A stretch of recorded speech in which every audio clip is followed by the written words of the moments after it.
दोस्तों स्टडी 91 के YouTube channel में आप सभी का बहुत बहुत स्वागत है। और आज दोस्तों हम जुड़ गए हैं फिर से, और आज हम एक नया सेक्शन लेकर आप सभी के बीच में हाजिर हैं, इंडियन ज्योग्राफी। ठीक है, लेकिन उसके पहले मैं आपको बताना चाहूँगा कि आज हमारे बीच में कौन आ चुके हैं, तो जल्दी से आ जाइए सर। बच्चों को ज़्यादा इंतजार मत कराइए, ठीक है। तो जल्दी से पहचानिए, आप लोग बड़े दिन से इंतजार कर रहे थे कि सर योगेश सर कहाँ चले गए। तो आज योगेश सर आप सभी के बीच में हैं, और आगे योगेश सर आपके लिए लाइव क्लास लेकर आएंगे। ठीक है, कल से 11 बजे जो है योगेश सर की क्लास लगने वाली है। तो मैं बुलाना चाहूंगा योगेश सर को, जल्दी से आ जाइए सर।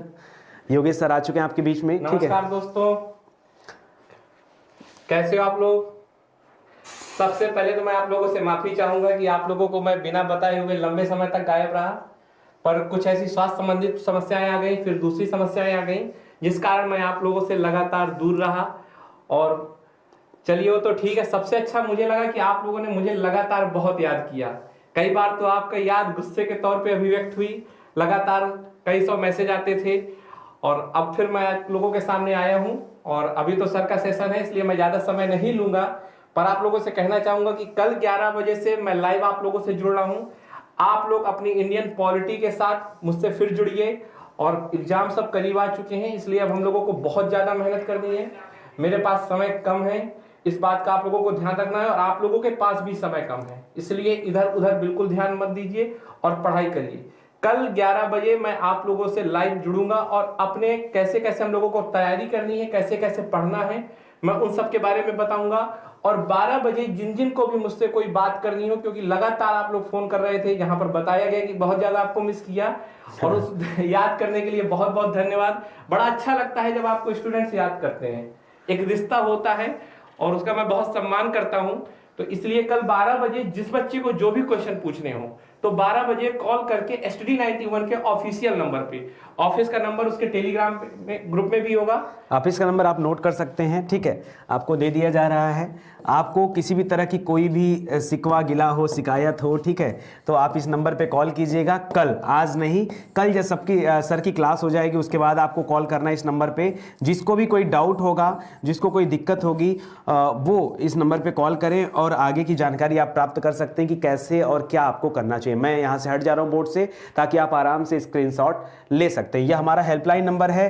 किसी भी तरह की दुविधा अगर आपको होती है, कोई समस्या होती है, कोई कोर्स परचेज करने में, या कोई जानकारी प्राप्त करने में, पढ़ाई करने में, या कुछ भी आपको डाउट होता है, आप चाहे, देखिए जरूरी नहीं कि आप हमारे कोर्स को परचेज करेंगे तभी फोन कर सकते हैं, ऐसा नहीं है। अगर आपको किसी विषय में डाउट है, किसी परीक्षा में डाउट है, कोई टॉपिक है जिस पर आप चाहते हैं कि हम लोग काम करें, उस पर वीडियोस बनाएं, ठीक है, तो भी आप कॉल कर सकते हैं। ऐसा नहीं यार, ये देखो हम लोग सेल्स वाली टीम नहीं है कि कुछ खरीदे नहीं तो फिर कुछ मांगने कैसे चले, ऐसा नहीं है। आप विद्यार्थी हो, हम लोग शिक्षक हैं, तो मिल बांटकर एक दूसरे के साथ काम करना है और अच्छे से काम करना है। ठीक है, तो आप नंबर नोट कर लो। कहीं भी आपको किसी भी तरह की आवश्यकता हो, कि जहां भी आपको लगे कि नहीं नितिन सर या उनकी टीम या योगेश सर, SN सर, कोई भी आपकी मदद कर सकता है, तो आप बेशक हमारी मदद ले सकते हैं। ठीक है, चलिए आप लेट ना करते हुए सीधे हम लोग अपने टॉपिक पर आते हैं।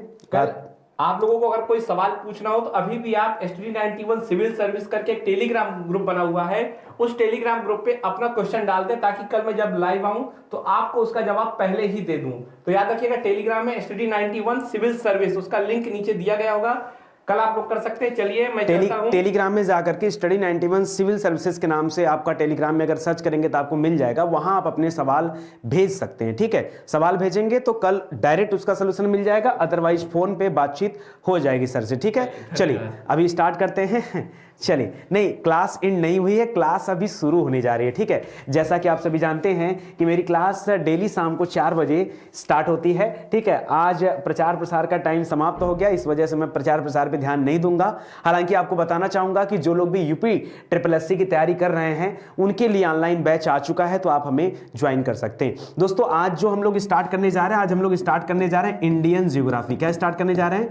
इंडियन ज्योग्राफी स्टार्ट करने जा रहे हैं। इंडियन ज्योग्राफी का क्विज सेशन मैं आप सभी के लिए लेकर आया हूं। यहां पर हम लोग क्वेश्चन आंसर देखेंगे कि पिछले 7-8 वर्षों में यूपी SSSC ने आपसे क्या क्या पूछा, उन सभी प्रश्नों पर चर्चाएं होंगी, और बहुत सारे टॉपिक भी यहां पर है। ठीक है। जैसे जितने भी इंपॉर्टेंट टॉपिक हैं, पर्वत हो गया, पठार हो गया, ये सारे टॉपिक पे आज हम लोग क्वेश्चन आंसर करने वाले हैं, ठीक है। तो अगर आप जुड़े रहेंगे तो आपको बहुत मजा आएगा। चलो फटाफट उत्तर देना शुरू कर दो और एक बार फटाफट जल्दी से वीडियो को शेयर कर दो, एकदम एक्टिव हो जाओ, जल्दी से एक्टिव हो जाओ, वीडियो को शेयर कर दो जल्दी से जल्दी से जल्दी से। देखो पहला प्रश्न दे रहा है कि हिमालय या हिमाद्री के सुदूर उत्तरी भाग की औसत ऊंचाई लगभग कितने मीटर है, ठीक है। देखिए अगर आपको पता चले दोस्तों, दो चीजों की लंबाई बहुत ज्यादा पूछता है। एक तो आपसे परीक्षा में आजकल पूछने लगा गंगा नदी के बारे में कि भाई गंगा नदी कितनी लंबी है, तो याद रखेगा गंगा नदी की लंबाई बड़ी आसान है याद रखना, 2525 किलोमीटर, ठीक है। कितना?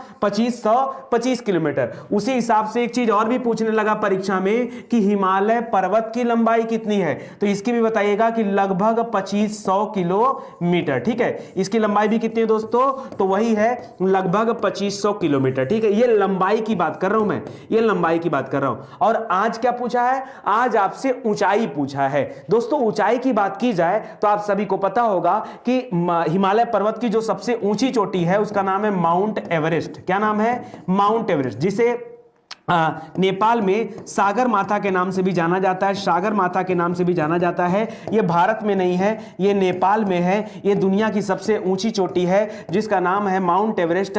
ऊंचाई कितनी है? 8848 मीटर। कितना है? 8848 मीटर। लेकिन यहां पर आपको औसत ऊंचाई बताना है। क्या बताना है? प्योर ऊंचाई नहीं, कुल भाई कहीं पर ज्यादा ऊंचा है तो कहीं पर कम भी ऊंचा है, तो आपको एक औसत ऊंचाई बताना है। याद रखेगा हिमालय पर्वत की जो औसत ऊंचाई है वो है लगभग 6000 मीटर। कितना? 6000 मीटर यहां पर रखिएगा, ठीक है, किलोमीटर मत करिएगा। 6000 मीटर ये हिमालय पर्वत की औसत ऊंचाई मानी जाती है, ठीक है। अगर आप इतनी बात याद रखते हैं तो इस प्रश्न का आप सही जवाब दे ले जाएंगे। बिल्कुल सही, जो लोग बता रहे हैं बिल्कुल सही है। एक बार आप वीडियो को शेयर कर दो, कसम है हमारी आपको, ठीक है। अगर आपको लगता है कि स्टडी 91 आपके लिए बेस्ट प्रोग्राम देता है तो दोस्तों स्टडी 91 को हिट कराने या इस वीडियो को हिट कराने का काम आपका है, ठीक है। चलिए आगे बढ़ते हैं दोस्तों अगले प्रश्न की तरफ। दूसरा दे रहा भारत के किस राज्य में भारत में कर्क रेखा यानी ट्रॉपिक ऑफ कैंसर के अति समीपस्थ कोई शहर है, मतलब सबसे नजदीक। सुनिए मैं बता रहा हूं क्वेश्चन क्या करना जा रहा है दोस्तों। क्वेश्चन ये कहना चाह रहा है कि मान लीजिए ग्लोब है, पृथ्वी है, यह आपकी 0 डिग्री लाइन है। 0 डिग्री लाइन के 3 नाम होते हैं। एक होता है नाम विषुवत रेखा है, एक नाम है इसका भूमध्य रेखा है, ठीक है। और इसके अगर 23.5 डिग्री उत्तरी अक्षांश रेखा जो है इसी को हम लोग कर्क रेखा कहते हैं। दोस्तों हम लोगों ने पढ़ा है कि कर्क रेखा भारत के कितने राज्यों से गुजरती है, तो पढ़ा है कुल 8 राज्यों से गुजरती है। कितने राज्यों से? 8 राज्यों से गुजरती है, ठीक है। 8 राज्यों से गुजरती है। 8 राज्य कौन कौन से हैं? तो दोस्तों गुजरात है, राजस्थान है, उत्तर प्रदेश है, झारखंड है, छत्तीसगढ़ है, ठीक है, उड़ीसा है, पश्चिम बंगाल है, फिर उधर त्रिपुरा मिजोरम है, ठीक है। याद रखेगा कुल 8 राज्य हैं, ये याद रखेगा। 8 राज्यों से होकर के ये कर्क रेखा जाती है। एक और लाइन है दोस्तों, उसके बारे में कभी कभी पूछ लेता है, ये जो स्थानीय समय रेखा वाली लाइन है जिसको इंडियन स्टैंडर्ड टाइम बोलते हैं, आईएसटी रेखा बोलते हैं इसको। ये आईएसटी रेखा कितने राज्यों से गुजरी है? तो ये 5 राज्यों से गुजरी है। जब कभी आईएसटी वाला प्रश्न पूछे ना तो बताना 5 राज्य कौन कौन से। तो एक तो आपका उत्तर प्रदेश है, दूसरा है दोस्तों आपका मध्य प्रदेश है, तीसरा आपका छत्तीसगढ़ है, ठीक है। और इसके बाद आपका उड़ीसा है, ओडिशा है, और आपका फिर लास्ट में आ जाएगा आंध्र प्रदेश, ठीक है, आंध्रा हो जाएगा, ठीक है। ये 5 राज्य हैं जहां से ये आईएसटी वाली लाइन गुजरती है, ठीक है। मित्र पर गमछा झार, भैया बता रहे, लवली वर्मा जी बता रहे हैं, मित्र पर गमछा झार एक शॉर्टकट फार्मूला है और इसमें कर्क रेखा से गुजरने वाले सभी राज्यों के नाम छिपे हुए हैं, ठीक है।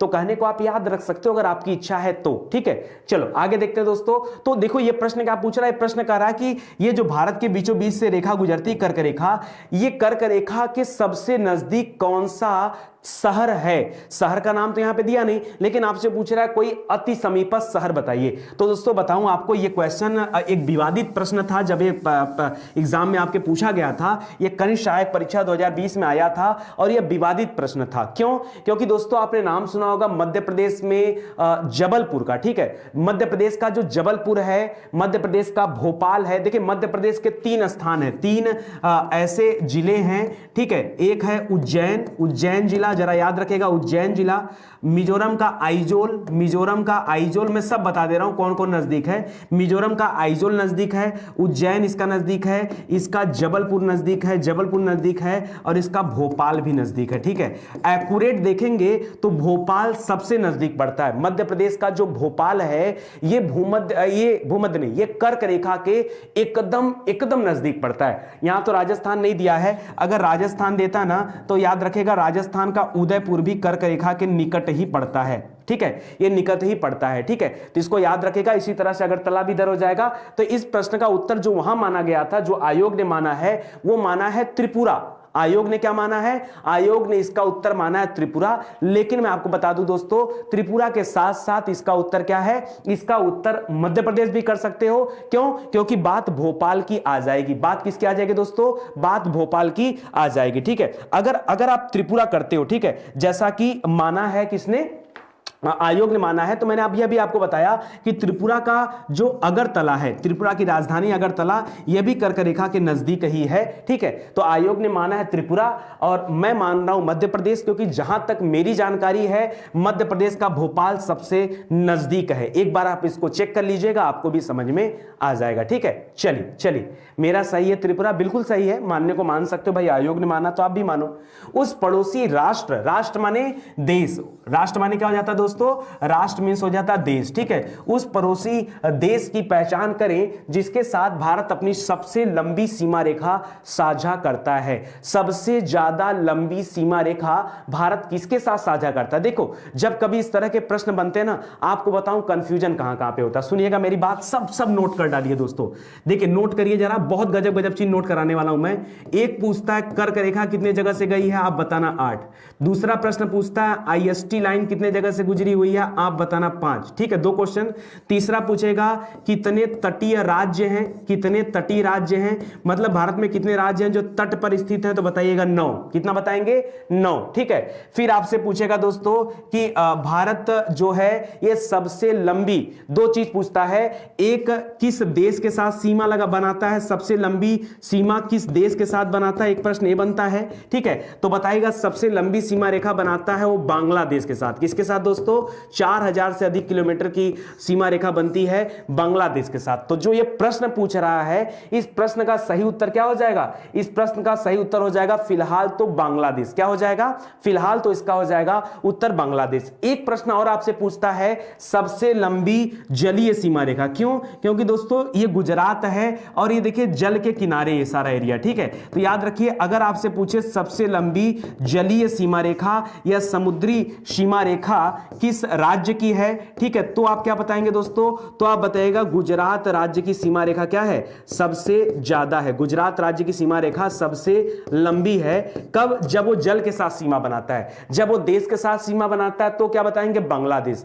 एक चीज और आपसे अच्छे से पूछता है कि भारत के जो पड़ोसी देश हैं उनके साथ कितने राज्य सीमा लगाते हैं। ठीक है, बहुत शानदार क्वेश्चन बताने जा रहा हूं, इसको आप अलग से नोट कर लेना। इसको अब मैं अलग से पेन भी ले रहा हूं ताकि आपको समझ में आ जाए। जैसे आपसे प्रश्न पूछ दिया दोस्तों कि बांग्लादेश, ठीक है, बांग्लादेश के साथ कितने राज्य भारत के हैं जो बांग्लादेश के साथ सीमा लगाते हैं? कितने राज्य भारत के हैं जो बांग्लादेश के साथ सीमा लगाते हैं? एकदम सिंपल सा प्रश्न पूछा है। ठीक है, बांग्लादेश के साथ। तो याद रखेगा दोस्तों, कुल 5 राज्य हैं जो बांग्लादेश के साथ सीमा बनाते हैं। चीन के साथ कितने सीमा बनाते हैं? वो भी 5 हैं। नेपाल के साथ कितने सीमा बनाते हैं? तो वो भी 5 हैं, वो भी 5। इनके साथ 5-5 वाले, ये 5 वाले का ग्रुप था। 3 देश ऐसे हैं जिनके साथ भारत के 5 राज्य सीमा बनाते हैं। ठीक है, ये सीधे सीधे आपसे परीक्षा में पूछता है और आप सीधे सीधे गलत करके चले आते हैं। ठीक है, दूसरा याद रखेगा, अगर यहां पर आपसे पूछे पाकिस्तान कितने राज्यों के साथ सीमा बनाता है, तो बताइएगा 4। कौन कौन से? अरे उधर चले जाओ, गुजरात देख लो, गुजरात करता है। गुजरात के बाद राजस्थान है, राजस्थान के ऊपर आएंगे पंजाब है, और उसके ऊपर चले जाएंगे क्या हो जाएगा? जम्मू कश्मीर। 4 आ जाएंगे, तो उसको भी याद रखेगा। इसी तरह से दोस्तों 5वें नंबर पे भूटान है। भूटान भी याद रखेगा, 4 राज्यों के साथ सीमा बनाता है भूटान। ठीक है, और इसके बाद अगला आपका कौन सा है? 5 हो गया। और म्यांमार। ठीक है, म्यांमार कितने राज्यों के साथ दोस्तों सीमा बनाता है? म्यांमार। ठीक है, तो याद रखेगा ये भी 4 राज्यों के साथ सीमा बनाता है। तो ये 4 वालों का ग्रुप हो गया। और जो आपका अफगानिस्तान है, ये सिर्फ एक राज्य के साथ सीमा बनाता है, ठीक है, एक राज्य के साथ सीमा बनाता है, वो है जम्मू कश्मीर। तो यहां से एक चीजें बन गया कि देश की सबसे लंबी सीमा रेखा किसके साथ, तो बताइएगा बांग्लादेश के साथ। और देश की सबसे छोटी सीमा रेखा किसके साथ, तो बताइएगा अफगानिस्तान के साथ। कितना किलोमीटर, 106 किलोमीटर के आसपास, ठीक है। तो इतना चीज याद रखेगा। अगर आप इतनी बातें याद रखते हैं तो जान लीजिए आप सही करके आओगे। ये एक तरह से पोस्टमार्टम क्लास चल रही है, और इतने ईमानदारी के साथ जान लीजिए आपको कोई भी कुछ भी नहीं बताने वाला है। मैं तो जितनी चीजें आपको समझा दिया, मेरे पास हिम्मत नहीं है कि इससे ज्यादा मैं आपको कुछ बता पाऊं इस प्रश्न में, ठीक है। तो एक बार वीडियो को आप जोर लगा के शेयर कर दीजिए ताकि ज्यादा से ज्यादा लोग जुड़ जाएं। डेली शाम को 4 बजे क्लासेज आपको दी जाती हैं, इससे बेहतर नहीं है, ठीक है। बिल्कुल 4 भूटान के साथ, 4 म्यांमार के साथ और 4 पाकिस्तान के साथ, ये आपका सही हो जाएगा, ठीक है। आगे बढ़ते हैं दोस्तों, आगे देख लीजिए दोस्तों, पाकिस्तान, भूटान, म्यांमार, ये चारों 4-4 है। आगे देखिए, ये यहां से कलर क्यों है, चलिए। कह रहा है कि भारतीय प्रायद्वीप फैला हुआ है, कहां तक फैला हुआ है, अरब सागर, हिंद महासागर, हिमालय और बंगाल की खाड़ी। दोस्तों अगर अरब सागर की बात करें तो दोस्तों अगर आपने भारत का मैप देखा होगा तो इसके इस साइड में क्या पड़ता है, अरब सागर पड़ता है। आप अगर पश्चिमी साइड की बात करो, ये पश्चिम है, पश्चिमी साइड में आपका अरब सागर पड़ता है। इधर आप जाएंगे पूरब साइड में तो बंगाल का खाड़ी पड़ता है, बंगाल की खाड़ी। और ये बंगाल की खाड़ी और अरब सागर दोनों ही भारत के साथ एकदम सटे हुए हैं, लगे हुए हैं। और ऊपर की तरफ देखेंगे दोस्तों तो यहां पर क्या हुआ है, यहां पर दोस्तों ये हिमालय पर्वत श्रृंखला है। ये क्या है, ये हिमालय पर्वत श्रृंखला है, ठीक है। तो यहां तक तो है। और कहां तक फैला हुआ दोस्तों, तो दक्षिण में जाएंगे दोस्तों, यहां पर आपको मिलेगा हिंद महासागर। क्या मिलेगा, हिंद महासागर। भाई ये तीनों तो ऑलरेडी पार्ट हैं, ये तो ऑलरेडी पार्ट हैं। और फैला कहां तक है, तो याद रखेगा हिंद महासागर तक ये भारतीय प्रायद्वीप का विस्तार है। दोस्तों यहां पर एक शब्द लगाया भारतीय, और भारतीय के साथ जोड़ दिया प्रायद्वीप। क्या आप जानते हैं प्रायद्वीप मींस क्या होता है, प्रायद्वीप मींस क्या होता है। देखिए 2 तरह के शब्द आपको मिलेंगे परीक्षा में, एक मिलेगा द्वीप और दूसरा मिलेगा प्रायद्वीप। क्या मिलेगा, द्वीप और प्रायद्वीप। याद रखिए ऐसा कोई स्थल खंड, ध्यान दीजिएगा, कोई ऐसा स्थल खंड, मान लीजिए एक स्थल खंड है, ठीक है, इस पर पेड़ पौधे लगे हुए हैं, और एक स्थल खंड यहां पर है, इसके पेड़ पौधे लगे हैं, ठीक है। तो याद रखिएगा कोई एक ऐसा स्थल खंड जो चारों तरफ से क्या हो दोस्तों, जो चारों तरफ से जल से घिरा हो, चारों ओर से क्या है, ये जल से घिरा हो। अगर ये चारों तरफ से जल से घिरा हुआ है तो याद रखिएगा इसे द्वीप कहा जाता है। लेकिन अगर कोई स्थल खंड 3 तरफ से जल से घिरा है, 3 तरफ से, एक तरफ नहीं, केवल 3 तरफ से जुड़ा हुआ है, घिरा हुआ है, तो उसे प्रायद्वीप कहा जाता है। क्योंकि भारत 3 तरफ से जल से घिरा हुआ है। आप इधर देखो दोस्तों, अरब सागर है, एक तरफ अरब सागर है, ठीक है, आपको दिख रहा है। इधर की तरफ दोस्तों बंगाल की खाड़ी है, यह भी आपको दिख रहा है। और दक्षिण की तरफ क्या है दोस्तों, हिंद महासागर है, तो आपको हिंद भी दिख रहा है। तो 3 तरफ से यह क्या है, घिरा हुआ है, इसीलिए भारत को प्रायद्वीप कहा गया, भारतीय प्रायद्वीप कहा गया, ठीक है। तो इसको याद रखेगा, ये इंपॉर्टेंट हो जाएगा आपका। आगे बढ़ते हैं अगले प्रश्न की तरफ, ठीक है। निम्नलिखित में से दुनिया की सबसे तंग घाटी कौन सी है। बड़ा अच्छा सा नाम दिया दोस्तों, दुनिया की सबसे तंग घाटी। जरा बताइए दुनिया की सबसे तंग घाटी कौन सी है, ठीक है, ये आपको बताना है। ये देखिए कनिष्ठ सहायक परीक्षा हुआ था 2020 में, जिसमें यह प्रश्न आपसे पूछा गया था, दुनिया की सबसे तंग घाटी। जल्दी से उत्तर बताना शुरू करिए, बड़ा लेट चल रहे हैं आप लोग, ठीक है, बहुत लेट चल रहे हैं, ठीक है। जल्दी से बताइए दुनिया की सबसे तंग घाटी, ठीक है। चलिए बहुत बढ़िया, शेयर करते रहिए, लगातार आप लोग शेयर करते रहिए। देखिए शेयर करते रहेंगे तो आगे मैं भी आपके लिए अच्छा अच्छा काम करता रहूंगा, ठीक है। चलिए प्रशांत जी का उत्तर आ गया, प्रशांत जी कह रहे हैं बी सर आपका उत्तर है, बी उत्तर बता रहे हैं। चलिए देखते हैं, कह रहा कोल्फा कैनियन नहीं, देखिए कॉपर कैनियन, कोल्फा कैनियन, फिश रिवर कैनियन, ये दे रहा है ऐसे ही। जो सही उत्तर होगा दोस्तों होगा द ग्रैंड कैनियन, ठीक है दोस्तों। कैनियन के जगह पर हम लोग आम भाषा में लिखते हैं कैनियन, क्या लिखते हैं, कैनियन। द ग्रैंड कैनियन दोस्तों ये अमेरिका में है, और ये दोस्तों दुनिया की सबसे तंग घाटी कही जाती है। क्यों कही जाती है दोस्तों, इसका रीजन क्या है, क्योंकि आपने देखा होगा नदियां कटाव करती हैं, और यहां पर पहाड़ियों को जो काटी है नदी ना, इतना सुंदर दृश्य है कि आप कल्पना नहीं कर सकते। एक बार खाली आप जो है कैनियन, जो द ग्रैंड कैनियन का आप एक इमेज देखेगा, मतलब आपका दिल खुश हो जाएगा, तबीयत आपकी खुश हो जाएगी अगर आप देखेंगे, ठीक है। द ग्रैंड कैनियन आपका सही उत्तर हो जाएगा। और ये कहां पर है दोस्तों, तो याद रखेगा यूएसए अमेरिका में स्थित है, ठीक है, तो इसको याद रखेगा। आगे बढ़ते हैं, भारत का अक्षांशी विस्तार कितना है, भारत का अक्षांशी विस्तार कितने से कितने डिग्री है। देखिए अगर हम दोस्तों ये ग्लोब बना लें और ग्लोब में एक इसको बना लें, तो आप सभी को पता है दोस्तों ये आपका उत्तरी गोलार्ध है और ये आपका दक्षिणी गोलार्ध, इतना तो आप सभी जानते ही हैं, ये उत्तरी गोलार्ध और ये दक्षिणी गोलार्ध। अगर एक मैप में ऐसे भी बांट लूं तो दोस्तों आप इसको बोल सकते हैं, इधर वाला हिस्सा क्या हो जाएगा, ये आपका पूर्वी गोलार्ध है और ये आपका पश्चिमी गोलार्ध है, ठीक है। और अगर अब मैं पूछूं आपसे कि भारत कहां पर है, ठीक है, ये चारों बनाने के बाद भारत कहां पर है, तो आप क्या बताओगे, याद रखेगा दोस्तों भारत पड़ता है इस वाले पोर्शन में। भारत कहां पड़ता है, एक तो ये उत्तर की तरफ पड़ता है, दूसरा पूरब की तरफ पड़ता है, एक उत्तर की तरफ पड़ता है, दूसरा पूरब की तरफ पड़ता है, ठीक है।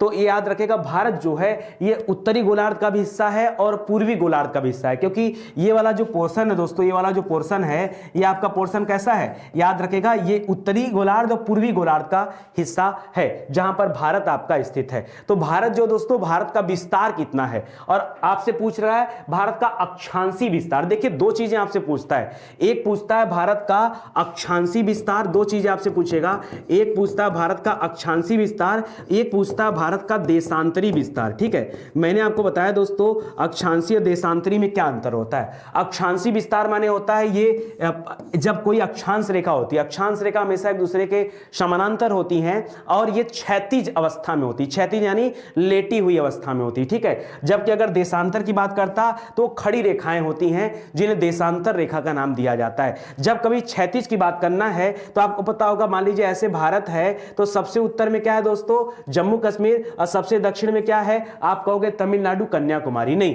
अगर आप जल में जाएंगे दोस्तों तो क्या मिलेगा, तो मिलेगा आपको अंडमान निकोबार, जिसका सबसे दक्षिणतम बिंदु कौन सा है, याद रखेगा पिग्मेलियन पॉइंट है या इंदिरा पॉइंट है, यही आप बोलते हो ना, पिग्मेलियन पॉइंट या फिर इंदिरा पॉइंट आप बोलते हो। तो अगर आप उस बिहाफ पे चले या फिर अगर आप इस भूखंड के बिहाफ पे चलेंगे तो जो सबसे नीचे वाला हिस्सा दोस्तों ये 8 डिग्री 4 मिनट है और यहां पर है दोस्तों 37 डिग्री 6 मिनट। क्या है, 8 डिग्री 4 मिनट से 37 डिग्री 6 मिनट तक भारत का क्या है, अक्षांशी विस्तार है, भारत का अक्षांशीय विस्तार है। यही चीजें अगर आपसे पूछ दे दोस्तों देशांतरी विस्तार कहां से कहां तक है, मतलब अगर भारत दोस्तों ऐसे होता, ठीक है, तो इधर और इधर वाला देशांतरी विस्तार, तो याद रखेगा दोस्तों 68 डिग्री 7 मिनट से 97 डिग्री 25 मिनट तक ये क्या है, भारत का देशांतरी विस्तार है। ये चारों चीजें लगभग आपके परीक्षा में पूछी जाती रहती है हमेशा, और आप लोग गलतियां करते हैं। गलतियां देखिए आप लोग कैसे करते हैं मैं वो भी बताना चाहूंगा, ठीक है। गलतियां आप लोग कैसे करते हैं ध्यान दीजिएगा दोस्तों। ये हो गया भारत, ये हो गया एक भारत, ठीक है। मैंने आपको बताया ये अक्षांशी विस्तार, और एक चीज और आपको बताया था कि पूरे पृथ्वी में जो भारत की अवस्थिति है वो यहां वाले पे है, ठीक है, यानी उत्तर और पूर्वी गोलार्ध में। तो दोस्तों जब कभी आप इसको नापिए तो अब जैसे इसको मैंने बताया 37 डिग्री 6 मिनट, ठीक है, इसको बताया मैंने 8 डिग्री 4 मिनट, 8 डिग्री 4 मिनट, ठीक है। अब जैसे ये चीज, अरे भाई यहां देखो ना, यहां क्या दिया है 8 डिग्री 4 मिनट और 37 डिग्री 6 मिनट, यही तो आपका सही उत्तर था। तो इसको याद रखेगा 8 डिग्री 4 मिनट, 8 डिग्री और 4 मिनट ऐसे लगाया जाता है, इसको मिनट पढ़ते हैं। कई लोग उसको जानते भी नहीं कि इसको क्या बोला जाता है। ये 8 डिग्री 4 मिनट हो गया। तो ये अब देखिए दोनों को बोला क्या जाता है, क्योंकि भारत यहां पर है तो दोस्तों इसको भी उत्तरी बोलेंगे, ये भी उत्तरी और ये भी उत्तरी, क्योंकि पूरा भारत ही उत्तरी गोलार्ध में। तो याद रखें 68 डिग्री 4 मिनट उत्तरी अक्षांश से लेकर के, उत्तरी अक्षांश से लेकर के 37 डिग्री 6 मिनट उत्तरी, दोनों उत्तरी करिएगा, गलती से उत्तरी और दक्षिणी मत कर दीजिएगा। कई लोग ये भी बेवकूफी करते हैं, इसको उत्तरी कर देंगे, इसको दक्षिणी कर देंगे। हाँ, उनको लगता है कि नीचे दक्षिण है तो ये दक्षिणी कर देते हैं। नहीं मेरे भाई, दक्षिणी आपको यहां पे नहीं करना है, ये भी उत्तरी अक्षांश रेखा है, ठीक है, ये भी उत्तरी है। अच्छा, इसको क्यों, क्योंकि भारत उत्तरी गोलार्ध में स्थित है ना, इसीलिए ये भी उत्तर लिखा आएगा, ये भी उत्तर लिखा जाएगा। और यहां वाला क्या था दोस्तों, यहां वाला तो याद रखेगा 68 डिग्री 7 मिनट से लेकर के इधर वाला क्या था 97 डिग्री 25 मिनट, क्या था 97 डिग्री 25 मिनट तक ये देशांतरी विस्तार है। तो ये 97 डिग्री 25 मिनट ये पूर्वी देशांतर पढ़ा जाता है। क्या पढ़ेंगे इसको पढ़ा जाएगा पूर्वी देशांतर रेखा, और इसको क्या पढ़ा जाएगा 68 डिग्री 7 मिनट पूर्वी देशांतर रेखा। तो एक चीज आप हमेशा याद करके चलना, चलना कि भारत का जो अक्षांशीय विस्तार होगा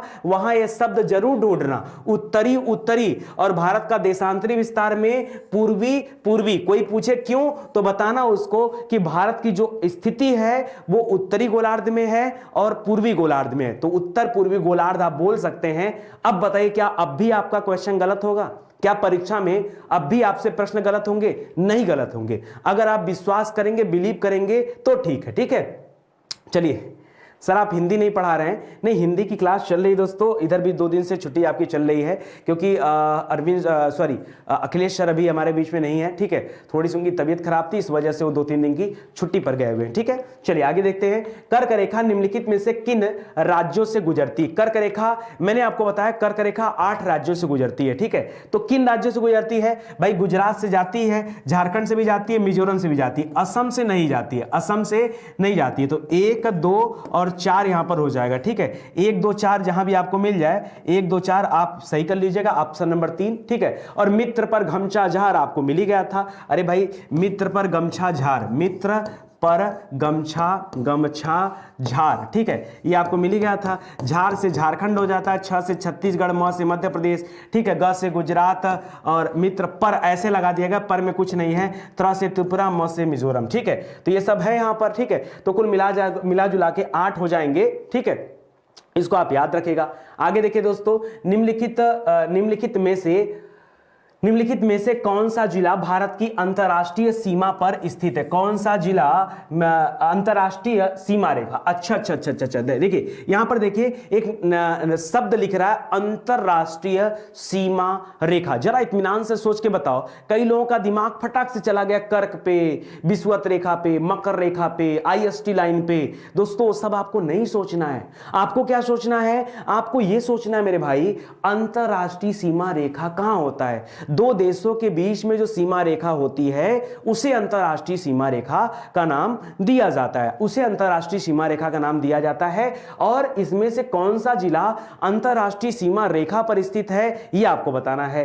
तो गोरखपुर, जयपुर और किन्नौर। देखिए जयपुर तो राजस्थान की राजधानी है, और जयपुर जैसे ही आप आगरा से बढ़ेंगे जयपुर सीधा आ जाएगा, वो तो पाकिस्तान साइड जाता नहीं तो असंभव है। ठीक है, और गोरखपुर की भी आप बात नहीं कर सकते क्योंकि गोरखपुर के आप अगर उत्तर में जाएंगे तो आपको महाराजगंज जिला मिल जाएगा, आनंदपुर मिल जाएगा, आनंद नगर मिल जाएगा, फरिंदा मिल जाएगा, और उधर साइड जाएंगे थोड़ा सा तिरछे में कट के सोनौली वगैरह मिल जाएगा, तो ये भी नेपाल के साथ टचअप में नहीं है। ठीक है, और कुलेर तो वैसे भी नहीं है। किन्नौर दोस्तों वह जगह है, किन्नौर वह जिला है जो किसके साथ सीमा रेखा बनाता है? याद रखेगा, ये तिब्बत जो चीन ने कंट्रोल कर लिया है, ये तिब्बत के साथ जाकर सीमा रेखा बनाता है। अब तिब्बत किसका पार्ट है दोस्तों? तो अब तिब्बत है किसका पार्ट? वो है चीन का पार्ट है। ठीक है, अब तिब्बत चीन का पार्ट है। और ये जो किन्नौर जिला है ये कहां पर पड़ता है दोस्तों? तो याद रखेगा, ये पड़ता है हिमाचल प्रदेश में। कहां पड़ता है? ये पड़ता है हिमाचल प्रदेश में। ठीक है, तो इसको याद रखेगा। और ये किसके साथ टच में जुड़ा हुआ है? तो आप तिब्बत कहिए, लेकिन तिब्बत के साथ ब्रैकेट में आप चीन लिखिए,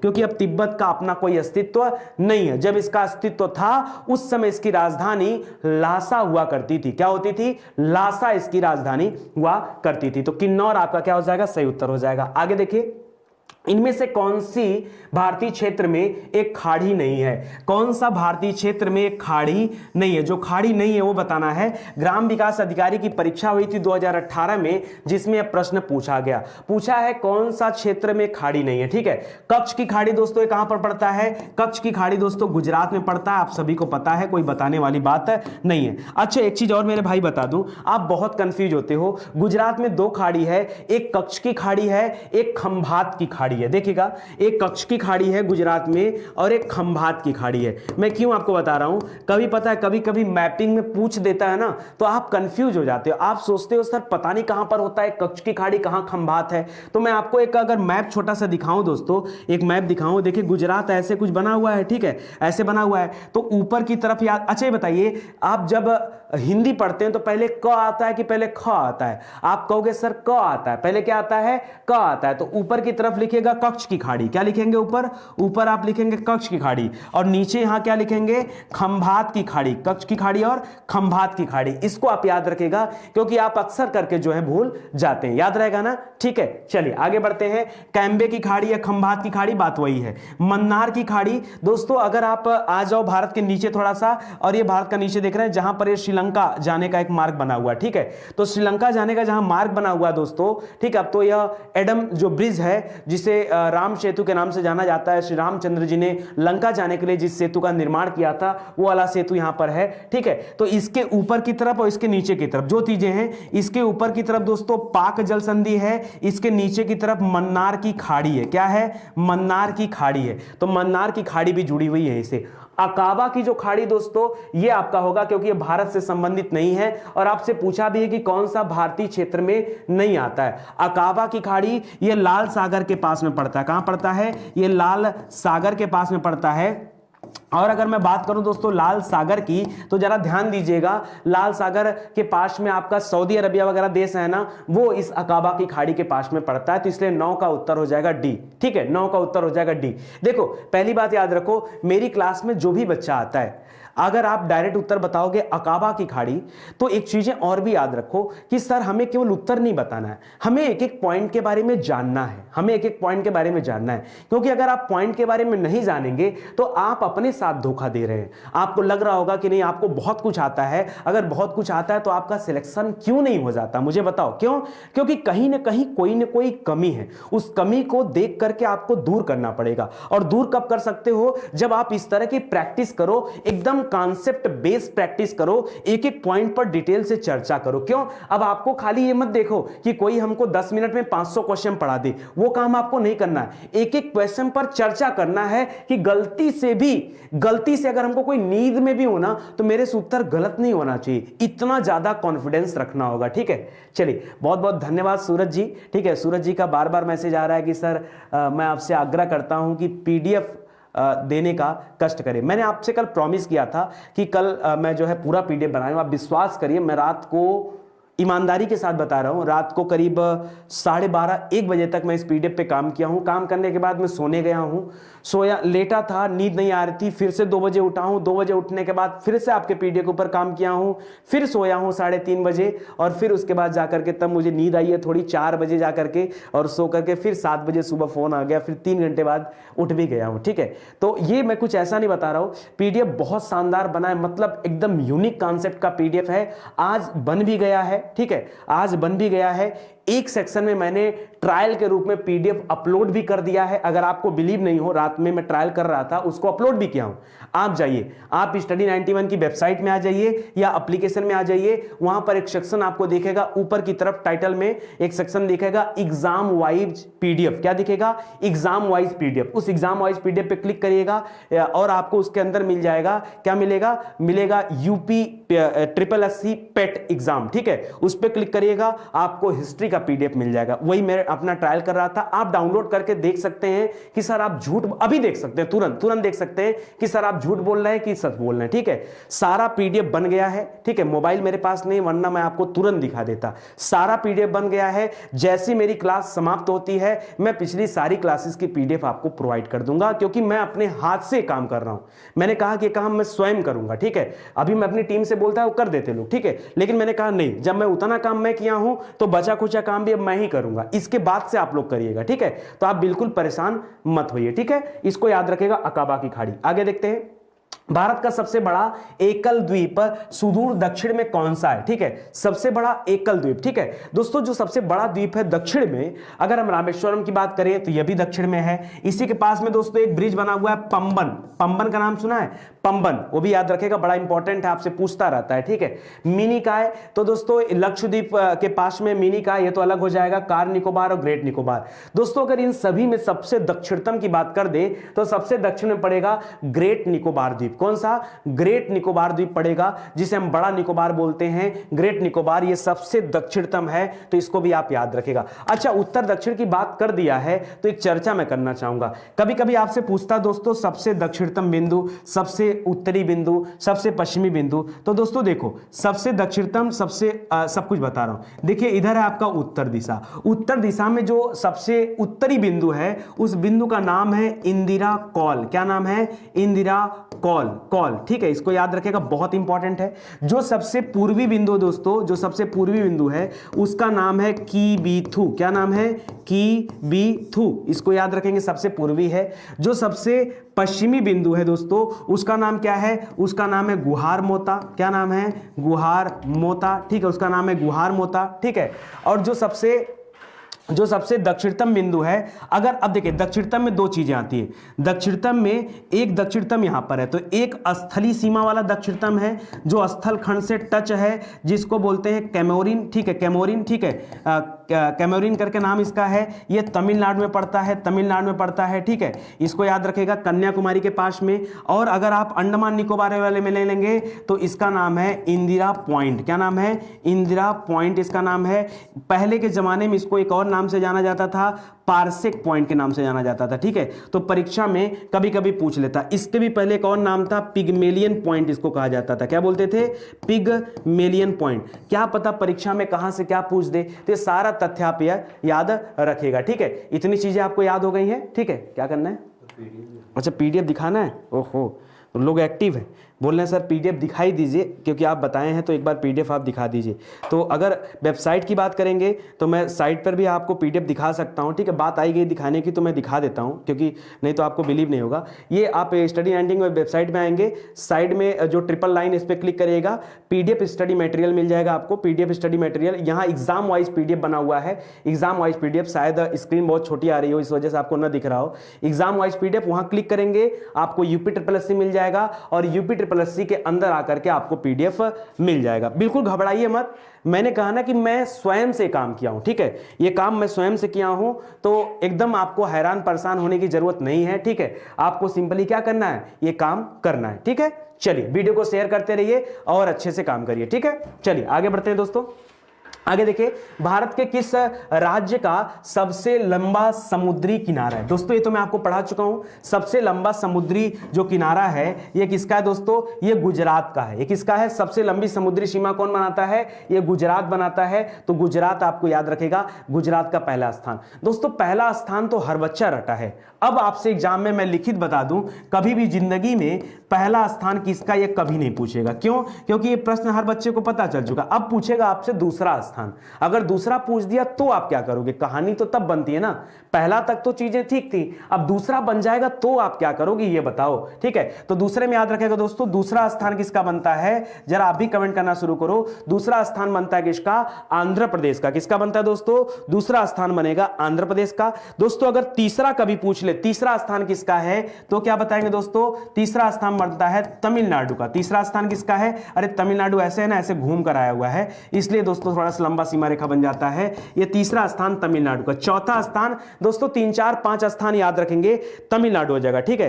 तमिलनाडु के बाद किसका आएगा? अब जो है चौथा स्थान दोस्तों महाराष्ट्र का आएगा, और 5वां स्थान जो है केरल का आएगा, ठीक है। तो दोस्तों आप लाइन से 3 4 5 याद रखें, एक के चक्कर में मत पड़िए, एक के चक्कर में पड़ेंगे नुकसान होना है आपका, ठीक है। तो इसको जरा ध्यान दीजिएगा, ये आपका इंपॉर्टेंट सेक्शन हो जाएगा। आगे देखिए, अंडमान और निकोबार द्वीप समूह भारत का एक संघ शासित प्रदेश है। निकोबार में द्वीपों की संख्या क्या है? निकोबार में द्वीपों की संख्या क्या है यह आपको बताना है, ठीक है। ध्यान दीजिएगा, अंडमान और निकोबार द्वीप समूह में एक संघ शासित प्रदेश है निकोबार में। अगर दोस्तों हम टोटल द्वीपों की संख्या इस साइड वाली बताएं तो ये लगभग कहा जाता है 250 से अधिक द्वीप हैं, छोटे बड़े मिलाकर के, बहुत सारे।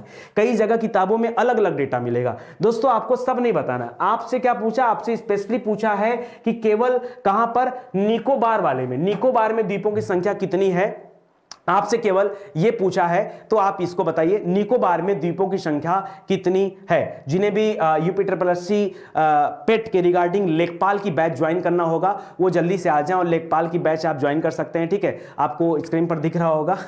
चलिए, धीरे धीरे टेक्नोलॉजी का फायदा उठाया जा रहा है और ज्यादा कुछ नहीं है यहां पर, ठीक है, तो इसको जरा ध्यान दीजिएगा। निकोबार में द्वीपों की संख्या कितनी है दोस्तों, तो याद रखेगा कुल संख्या है 19। निकोबार में द्वीपों की कुल संख्या कितनी है, 19 है। निकोबार में द्वीपों की कुल संख्या वो कितनी है, 19, याद रखेगा, इंपॉर्टेंट है।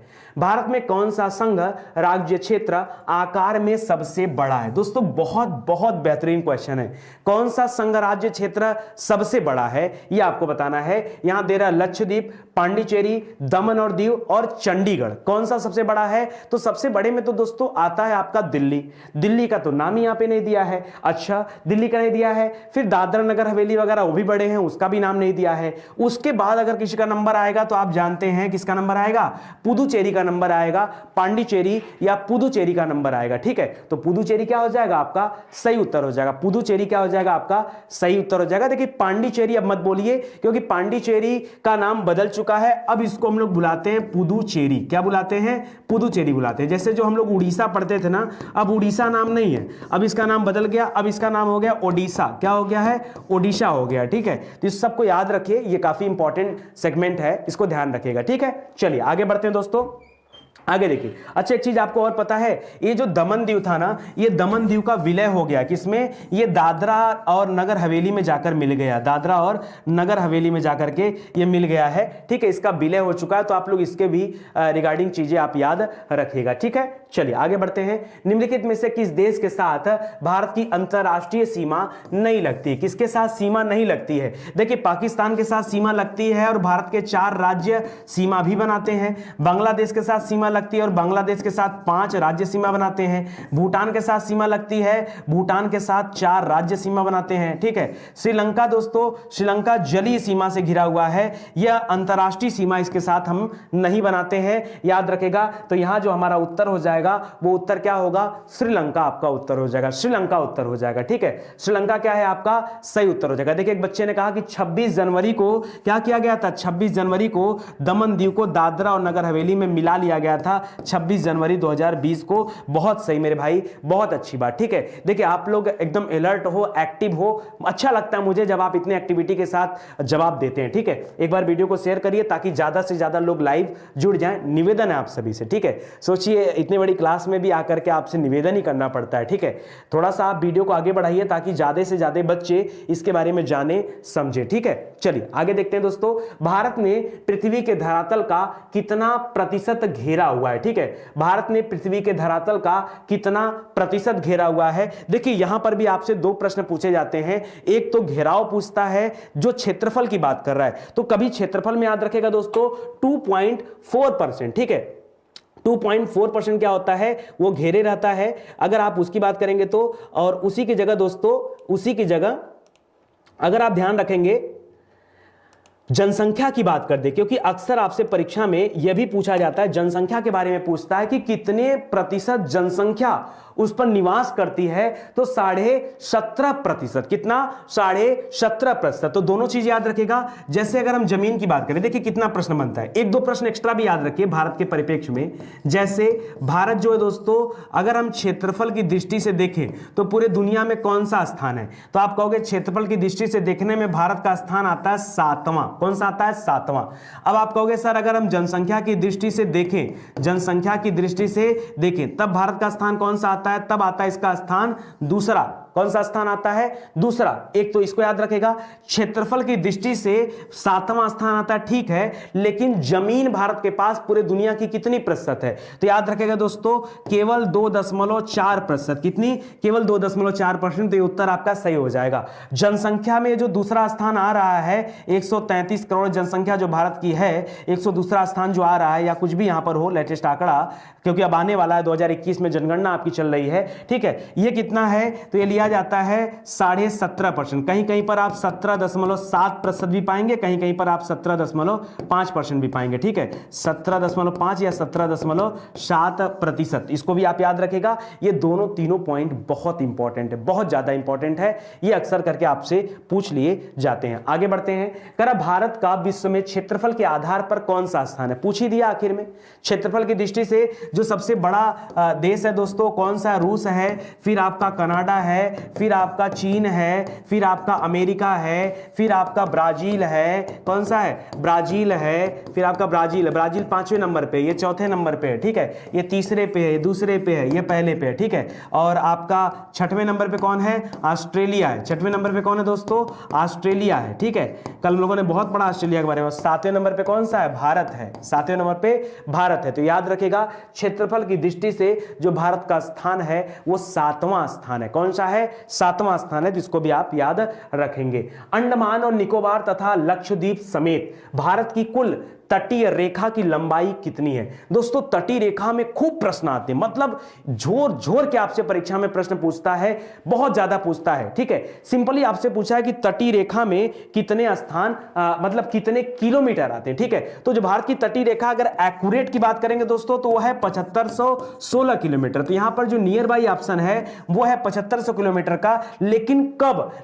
कब, जब आप अंडमान निकोबार या जो स्थान आपके छोटे छोटे जो द्वीप हैं जैसे अरब सागर की तरफ, बंगाल की खाड़ी की तरफ, जब आप उन सबको काउंट कर देते हो तब ये जो है तटीय रेखा पूछ रहा है। जैसे एक होता है अगर हम गुजरात से शुरू करें और ऐसे ऐसे करके कलकत्ता तक आए तो एक तो तटीय रेखा आपका ये वाला हो गया, ये सब हो गया, तो ये अलग है। लेकिन इसके साथ अगर इधर लक्षद्वीप वगैरह, इधर अंडमान निकोबार, इन सबको काउंट कर लेंगे तब ये पहुंच जाएगा 7516 किलोमीटर। कितना पहुंच जाएगा, 7516 किलोमीटर। बात आती दोस्तों अगर इसको न काउंट करें, जैसे ये तो कुल है, कुल को मिलाकर अगर हम केवल स्थली वाले में देखते हैं, कभी कभी परीक्षा में भी देता है ना, अगर आपसे खाली यही वाला पूछ लेता तब आप क्या बोलते हैं दोस्तों, तब आप बताते उनको 6516 किलोमीटर, कितना सॉरी 6500 करें 6100 किलोमीटर बताते। कितना बताते, 6100 किलोमीटर बताते। ठीक है, अगर आपसे खाली स्थली की पूछ देता तब, अगर आपसे स्थली के साथ साथ जो अंडमान निकोबार इन सबको जोड़ के देने की बात करा तब याद रखेगा 7516 या राउंड फिगर करके आप 7500 किलोमीटर आप बोल दीजिएगा, ये आप याद रखेगा। ठीक है, चलिए। एक लड़का बोल रहा है मैं अंडमान निकोबार से हूं, क्या बात कर रहे हो, कौन है भैया अंडमान निकोबार से वीडियो देख रहा। सैडल पीक अंडमान निकोबार की सबसे हाईएस्ट पीक है।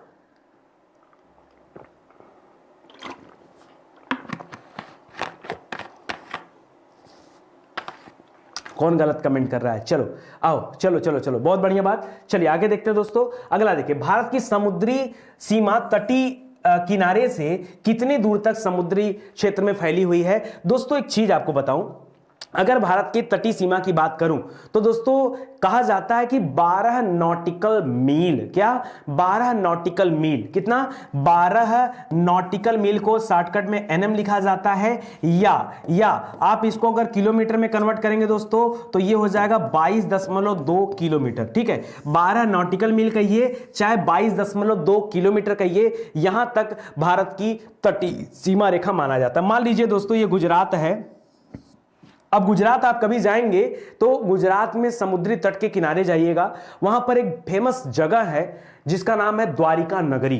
द्वारिका नगरी दोस्तों द्वारिकाधीश भगवान श्री कृष्ण की नगरी थी जो पूरी तरह से समुद्र में डूब चुकी है। जो बचा खुचा हिस्सा है उसे बेट द्वारिका के नाम से जाना जाता है। बेट द्वारिका जाने के लिए आपको यहां से जहाज लेकर के इधर तक थोड़ा आना पड़ता है। ठीक है, या महाराष्ट्र से अगर कभी आपको जाना पड़े, बहुत फेमस जगह है,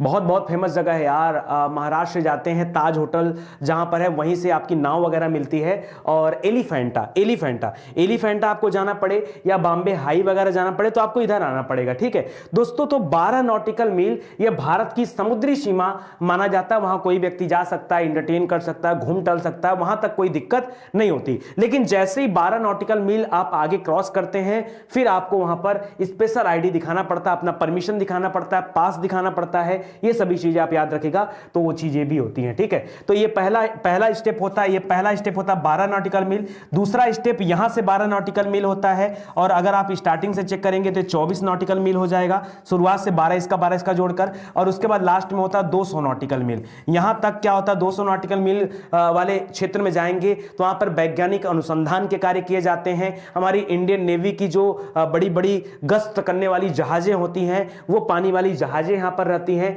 ये सारी चीजें वहां पर है, ठीक है। मैं एलिफेंटा गया हूं, बिल्कुल, चलिए, बहुत अच्छी जगह एलिफेंटा, ठीक है। चलिए आगे बढ़ते हैं। भारत की स्थल सीमा की लंबाई कितनी है? भारत की स्थलीय सीमा की लंबाई, अभी तक दोस्तों हम लोग पढ़े भारत की जलीय सीमा की लंबाई, और अब हमसे पूछ रहा है भारत की स्थलीय सीमा की लंबाई। बहुत सिंपल है, जलीय सीमा का जस्ट दोगुना करना है। जैसे वहां पर हम लोगों ने पढ़ा था 7516 किलोमीटर, ठीक है, तो 75 का दुगुना कर दीजिए, यानी 7.5 का दुगुना, 7 दूना 14, 1 15, ठीक है। तो याद रखिए 15,200 किलोमीटर, जस्ट दुगुना करना है, ज्यादा नहीं है, बहुत सिंपल है। एक आपने याद कर लिया तो बाकी अपने आप याद हो जाएंगे, ठीक है।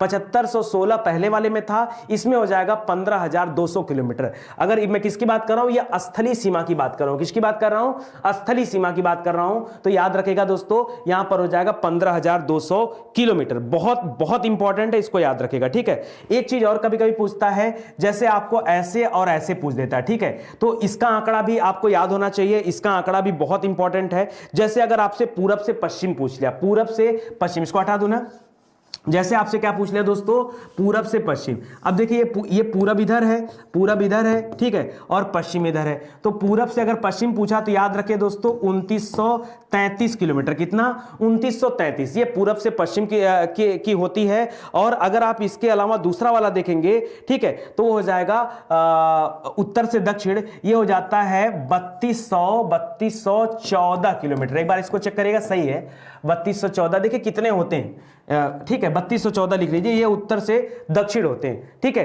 तो इसको आप याद रखेगा। इस प्रकार यदि मैं आपको याद दिलाऊं कुल सभी चीजों के बारे में, तो देखो हम लोगों ने कितना सीखा। एक बार में आप स्क्रीनशॉट ले लेना, क्योंकि परीक्षा में खूब पूछा जाएगा। जैसे अगर आपसे पूछे जलीय सीमा, आपसे क्या पूछे, जलीय सीमा, तो आप बताना 6100 किलोमीटर। जैसे आपसे पूछे कुल जलीय सीमा, क्या पूछे, कुल जलीय सीमा, ठीक है, या कुल जलीय, ठीक है, सीमा, तो याद रखेगा आप बोलिएगा 7516 किलोमीटर। अगर आपसे पूछे कुल स्थलीय सीमा, क्या पूछे, स्थलीय सीमा कितनी है, स्थलीय सीमा, तो आप बताइएगा दोस्तों 15,200 किलोमीटर।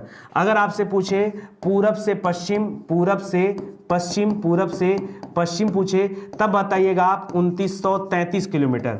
अगर आपसे पूछे उत्तर से दक्षिण, तब आप बताइएगा 3214 किलोमीटर, ठीक है। इतना आंकड़ा दोस्तों आप याद रखेगा जो आपसे परीक्षा में पूछा जाता है। क्या अभी भी आपको कोई डाउट है? अरे ठीक है मेरे भाई, एक लोग कह रहे हैं 7516.5 किलोमीटर, अब 1.5 किलोमीटर बढ़ा दिए, अब हम कहाँ जाए 1.5 किलोमीटर ढूंढने। आपके परीक्षा में तो 15 किलोमीटर भी पचा गया, आपके परीक्षा में तो 7500 डायरेक्ट दे रहा है, आप क्या करोगे उसके लिए, ठीक है। तो उसके लिए मत परेशान होइए, ठीक है, आप आराम से क्या करिए, स्टडी करिए। ये स्क्रीनशॉट आप लेके रख लीजिए, क्योंकि ये बहुत इंपॉर्टेंट है, बहुत इंपॉर्टेंट है। ये सारी चीजें आपसे परीक्षाओं में खूब पूछा जाता है, बड़े स्तर पर आता है, ठीक है। आगे देखिए, भारतीय मानक मेरिडियन 5 राज्यों के माध्यम से गुजरता है, इनमें से कौन 5 राज्यों में से नहीं है, कौन सा नहीं है? दोस्तों एक बात याद रखेगा, मैंने आपको पहले बताया कि उत्तर प्रदेश से गुजरता है, क्योंकि उत्तर प्रदेश के इलाहाबाद से होकर जाएगा। इसके बाद दोस्तों मध्य प्रदेश में भी जाता है, मध्य प्रदेश से अलग हुआ था छत्तीसगढ़, वहां से भी गुजरता है। इसके अलावा दोस्तों ओडिशा से गुजरता है, ओडिशा याद रखेगा, ओडिशा से, और लास्ट में आप याद रखेगा आंध्र प्रदेश, ठीक है, आंध्र प्रदेश, ठीक है, आंध्र प्रदेश से भी गुजरता है। तो इस प्रकार कुल राज्यों की संख्या कितनी है? 5। याद रखेगा यहां पर बिहार आपका नहीं होगा, क्योंकि बिहार में यह रेखा नहीं जाती है, ठीक है। ये जो IST रेखा है बिहार से नहीं गुजरती है। तो यहां पर आपका ऑप्शन नंबर सी क्या हो जाएगा, हो जाएगा सही उत्तर, क्योंकि आपसे पूछा है कि कौन सा नहीं है, कौन सा नहीं है, ठीक है। और कितने डिग्री पर बना हुआ दोस्तों, तो जरा याद रखेगा 82.5 डिग्री, 82.5 डिग्री जो आपकी कौन सी रेखा है, इसको बोलिएगा आप पूर्वी देशांतर रेखा। क्या बोलेंगे? पूर्वी। क्यों? क्योंकि भारत पूर्वी गोलार्ध में है और ये जो रेखा है ये खड़ी लाइन है, देशांतर रेखा है। तो 82.5 डिग्री पूर्वी देशांतर रेखा को ही IST लाइन बोलते हैं। इसको आप लोग याद रखेंगे। क्या आप में से कोई बच्चा जानता है कि 82.5 डिग्री ही क्यों? जरा कोई मुझे बताए। एक बार अगर आप वीडियो को शेयर कर देंगे तो इस प्रश्न का जवाब मैं खुद दूंगा और साबित करके दिखाऊंगा कि कैसे 82.5 डिग्री को ही हम IST लाइन मानते हैं। अभी तुरंत आपको दिखाऊंगा और क्या गजब का कॉन्सेप्ट आपको सिखाऊंगा। ठीक है, ठीक है। सिर्फ एक बार आप जो है वीडियो को शेयर कर दो। ठीक है, चलो एक बार वीडियो को शेयर कर दो, मजा आ जाने वाला है। चलो मिटा दे रहा हूं इसको और आगे मैं आपको सिखाता हूं कि कैसे कैसे। ठीक है, कैसे, तो कैसे का उत्तर देख लो दोस्तों। अभी कुछ देर पहले मैंने आपको बताया कि भारत का जो विस्तार है वो कितना है, अगर हम अक्षांशीय विस्तार की बात की जाए तब। तो मैंने बताया दोस्तों कि इधर वाला है 97 डिग्री 25 मिनट, ठीक है, और इधर वाला है 68 डिग्री 7 मिनट। ठीक है, 68 डिग्री 7 मिनट। दोस्तों क्या आप कैलकुलेट कर सकते हो कि ये टोटल कितना आएगा? लगभग ये टोटल कितना आएगा? तो क्या मैं क्या कर सकता हूं, यहां पे 68 डिग्री 7 मिनट यहां से घटा लूं। ठीक है, अब 25 में से 7 चला जाएगा, क्या बच जाएगा? 5 6 7 8 आ जाएगा, इधर 1 आ जाएगा, इधर ये मिनट में आ जाएगा। ठीक है, और इधर क्या आ जाएगा दोस्तों? 7 में से 8 तो जाएगा नहीं, हासिल लेंगे 17 7 8, इधर 9 आ जाएगा, इधर 8 में से 6 जाए 2 आ जाएगा। ठीक है, तो ये आ जाएगा 29 डिग्री 18 मिनट। 29 डिग्री 18 मिनट एक लमसम अमाउंट आ गया। 29 डिग्री 18 मिनट। आपको क्या करना दोस्तों, आप देखिए घटाने पर आ रहा है, लेकिन हम घटा क्यों रहे हैं? हमको घटाना नहीं है, हम दोनों को जोड़ करके आधा भी, हमको क्या करना है, यहां से बीच में आ जाना है। घटाओ मत मेरे भाई, घटा के मैं गड़बड़ी कर दिया, क्योंकि घटाने में ज्यादा मशक्कत हो जाएगा। आएगा उत्तर ऐसे भी, जोड़ दो, जोड़ के आधा कर लो। ठीक है, तो 25 7 कितना हो जाएगा? 7 5 12 यानी 32 हो जाएगा, 32 मिनट। और इधर देखो 7 7 14 1 15 के 5 हासिल लगा 1 की, 9 1 10 6 16, 165.30। जब आधे पे आप आओगे तो दोस्तों लगभग कितना आ जाएगा? अरे 8 दूना के 16, 8 दूना के 16, 80 पे पहुंच गए। और फिर देखो 5 आपके पास और बचा है, तो 5 के लिए आप 2.5 पे आ जाओ, 80 2 82.5। कुल मिला जुला के बात यह है कि इन दोनों को जोड़ करके जब आप आधा करोगे तो एक्यूरेट आपका क्या आएगा? एग्जैक्ट आपका आएगा 82.5 डिग्री। कितना आएगा? 82.5 डिग्री। यही रीजन है कि 82.5 डिग्री IST लाइन को ही, स्थानीय समय रेखा को ही मानक समय रेखा माना गया है।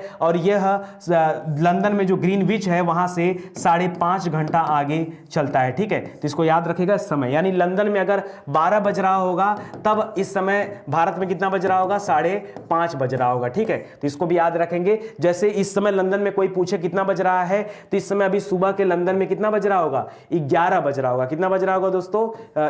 11 बज रहा होगा या 11:30 बज रहा होगा। ठीक है, आधा घंटा फास्ट कर लीजिए। 5 बजने वाला है, तो यहाँ 5:30 तो बजा नहीं, 5 बजने वाला है, मतलब वहां बज रहा होगा 11:30। इस समय अगर आप लंदन में टाइम देखें तो 11:30 लंदन में बज रहा है और यहां पे बज रहा है 5। ठीक है, तो इसको आप याद रखेगा। आगे बढ़ते हैं।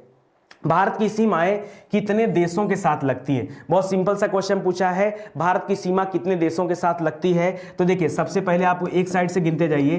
पाकिस्तान है, ये पहला है। दूसरा है दोस्तों अफगानिस्तान है। ठीक है, सबसे छोटी सीमा अफगानिस्तान के साथ ही लगती है, 106 किलोमीटर, जो पाकिस्तान ऑक्युपाइड कश्मीर में है। चीन की लगती है, नेपाल की लगती है, भूटान की लगती है और म्यांमार की लगती है। म्यांमार 6 नंबर पे म्यांमार की लगती है और 7वें पे बांग्लादेश की लगती है। ठीक है, बांग्लादेश की लगती है। इस प्रकार से देख लिया गया। आप लंका मत करेगा, लंका स्थलीय सीमा के साथ नहीं जुड़ा है, तो 7 आ गया, तो यहाँ पे आपका उत्तर क्या हो जाएगा? 7। याद रखेगा कितने देशों के साथ? 7 देशों के साथ भारत जो है सीमा बनाता है। और एक चीज और भी याद रखेगा, यहाँ पे मैं फिर से एक बार आपको इंडिकेट करना चाहूंगा। पाकिस्तान के साथ 4 राज्य जुड़े हैं, इसके साथ 1 राज्य जुड़ा है, चीन के साथ 5 राज्य जुड़ा है, नेपाल के साथ 5 राज्य जुड़ा है, भूटान के साथ 4 राज्य जुड़ा है, म्यांमार के साथ 4 राज्य जुड़ा है और बांग्लादेश के साथ 5 राज्य जुड़ा है। इसको भी आपको साथ ही साथ याद करते हुए चलना पड़ेगा। बाद में दोस्तों मत कहिएगा कि सर आपने नहीं बताया, नहीं याद दिलाया। ठीक है, इससे ज्यादा मैं आपको याद नहीं दिला सकता। आगे बढ़िए। करा त्रिपुरा अपने उत्तर, दक्षिण और पश्चिम में किससे घिरा हुआ है? दोस्तों ये जो त्रिपुरा है ना, त्रिपुरा दोस्तों याद रखेगा त्रिपुरा जो है दोस्तों, इसका नाम त्रिपुरा इसीलिए पड़ा क्योंकि त्रिपुरा 3 तरफ से बांग्लादेश से घिरा हुआ है, ठीक है। याद रखिएगा, ऐसे ऐसे करके, ये बांग्लादेश इधर है, ठीक है, इधर बांग्लादेश है, 3 तरफ से बांग्लादेश से घिरा हुआ है, इसीलिए इसका नाम त्रिपुरा पड़ा है। त्रिपुरा की राजधानी अगरतला है। क्या है? अगरतला इसकी राजधानी है। त्रिपुरा 3 तरफ से बांग्लादेश के साथ घिरा हुआ है, ठीक है। बांग्लादेश की राजधानी कहाँ है दोस्तों? तो याद रखिएगा, इसकी राजधानी ढाका है। बांग्लादेश की राजधानी कहाँ है? इसकी राजधानी कहाँ है? ढाका। याद रखेगा, ढाका, ठीक है। तो इसको भी याद रखेगा, ये इंपॉर्टेंट है। आगे देखिए, करा निम्नलिखित स्थानों में से एमरेल्ड द्वीप समूह के नाम से किसे जाना जाता है? एमरेल्ड द्वीप समूह, जल्दी से बताइए, कोई बच्चा जानता है तो जरा कमेंट करके बताए। एमरेल्ड द्वीप समूह के नाम से किसे जाना जाता है? ठीक है, मालदीव को, दमन और दीव को, लक्षद्वीप को, या अंडमान निकोबार द्वीप को, ठीक है। याद रखें दोस्तों, यहां पर मैं नाम लिखने जा रहा हूं। एक तो इसको पहले एमरेल्ड द्वीप के नाम से जाना जाता था, ठीक है। दूसरा, इसको पहले मरकट द्वीप के नाम से जाना जाता था, मरकट, ठीक है, मरकट द्वीप के नाम से भी जाना जाता था। तो ये दोनों नाम उसी के हैं। आप बताइए, एमरेल्ड के साथ साथ आपसे परीक्षा में मरकट भी पूछ सकता है। मरकट द्वीप, जल्दी से बताइए किसे जाना जाता है? सही उत्तर आ रहा है लोगों का अंडमान निकोबार। बहुत सारे लोग मालदीव बता रहे हैं, अलग अलग बता रहे हैं, गलत है मेरे भाई, मालदीव मत करिएगा। अंडमान निकोबार क्या हो जाएगा? आपका सही उत्तर हो जाएगा। अंडमान निकोबार द्वीप समूह आपका राइट आंसर हो जाएगा। भारत का मानक समय मेरिडियन रेखा ये कितने डिग्री वाली लाइन है? तो मैंने आपको बताया दोस्तों, ये 82.5 डिग्री। चाहे आप डिग्री ऐसे लिख लो, चाहे आप 82.5 लिख के ऐसे कर लो, हाफ कर लो, ठीक है, ये दोनों में कोई दिक्कत नहीं है। और कौन सी? तो आपको बताया गया था पूर्वी देशांतर रेखा। कौन सी? पूर्वी। अब देखो, पूर्वी, पूरब माने क्या होता है? East, west, north, south. तो याद रखेगा, पूरब में सूरज उगता है, इसको ईस्ट बोलते हैं।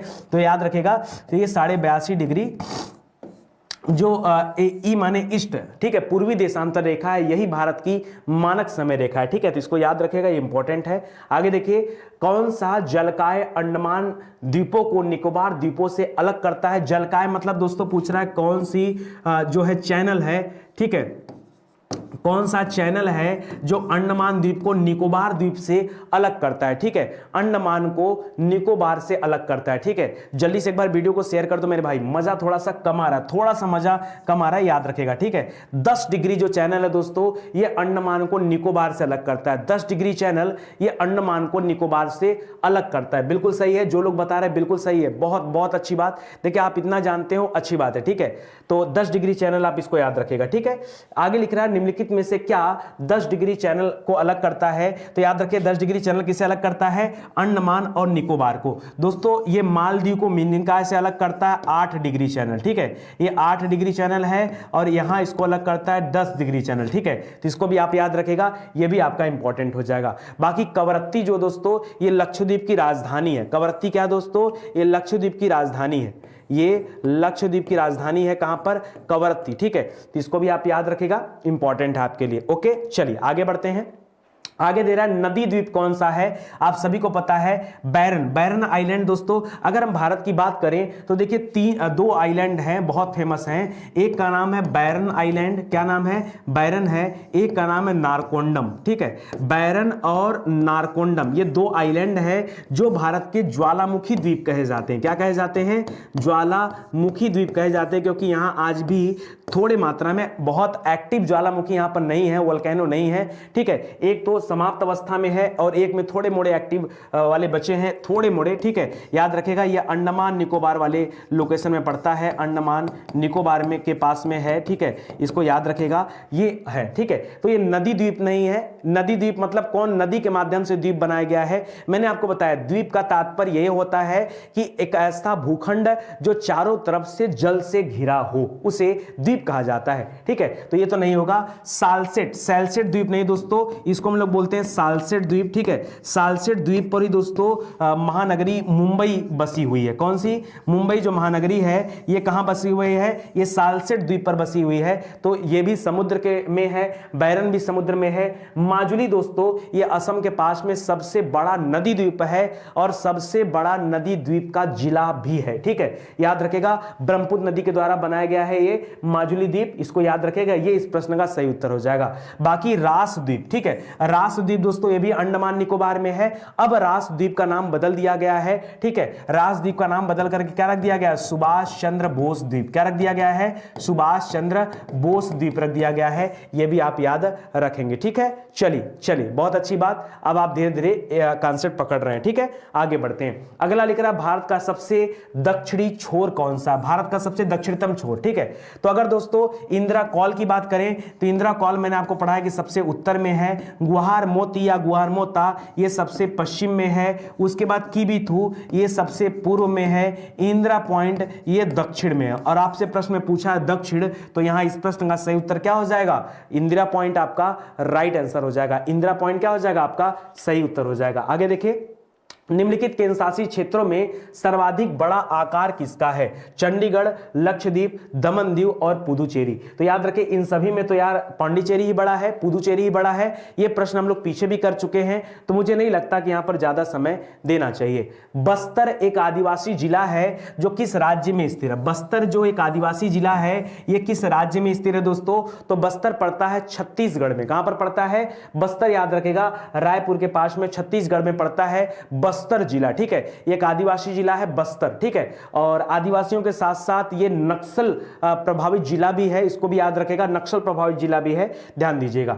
जिन लोगों को हमारा यूपी टेट और सुपर टेट कोर्स ज्वाइन करना हो वो स्टडी 91 पर आकर जो है एडमिशन ले सकते हैं, क्योंकि हमारे ऑनलाइन बैचेस चल रहे हैं और बहुत शानदार बैचेस चल रहे हैं, क्योंकि वहां बहुत ईमानदारी से आपको पढ़ाया जा रहा है। और लेखपाल के लिए भी नया बैच आ चुका है दोस्तों। जिन्हें भी लेखपाल का कोर्स ज्वाइन करना हो या यूपी SSC के रिगार्डिंग कोई भी आपको बैच ज्वाइन करना हो तो उसके लिए बैच बहुत इंपॉर्टेंट है। अगर आप यहां जुड़ते हैं तो याद रखें डेली आपको 4 से 5, अभी नया बैच है तो 3 घंटे की क्लास दी जा रही है। अब इस क्लास को मंडे से बढ़ा करके 5 घंटे किया जाना है।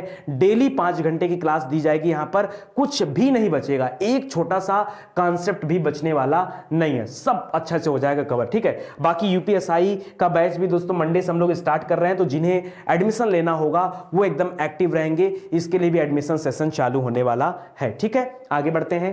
प्रायद्वीपीय भारत का दक्षिणी छोर कन्याकुमारी स्थित है। देखिए अगर हम प्रायद्वीपीय भारत के छोर की बात करें, दक्षिणी छोर जो कन्याकुमारी है, याद रखिएगा ये पूछ रहा ये मकर रेखा के दक्षिण में। देखो अगर मैं पैसे पूरा ग्लोब बना लूं तो यहां पर 0 डिग्री लाइन है, कर हम मकर रेखा के दक्षिण में, मकर रेखा तो यहां जाती है 23.5 डिग्री पर, ठीक है। 23.5 डिग्री वाली दक्षिण अक्षांश रेखा ये मकर रेखा है, इसके भी अगर दक्षिण में चले जाओगे तब तो आपका क्या मिल जाएगा, अंटार्कटिका मिल जाएगा, भारत तो मिलेगा ही नहीं, मतलब ये उत्तर आपका नहीं होगा। भूमध्य सागर के उत्तर में दोस्तों ये भूमध्य सागर है, इसी के उत्तर में, तो इसके उत्तर में दोस्तों आपकी कर्क रेखा पड़ती है, कर्क रेखा पड़ती है जहां पर भारत स्थित है, ठीक है। और यहीं पर भारत के बीचों बीच से लगभग कर्क रेखा गई है, तो आप कह सकते हो कि कर्क रेखा के दक्षिण में या विषुवत रेखा के उत्तर में यह स्थित है। यह कुछ हद तक उत्तर सही है। आगे भी देख लेते हैं।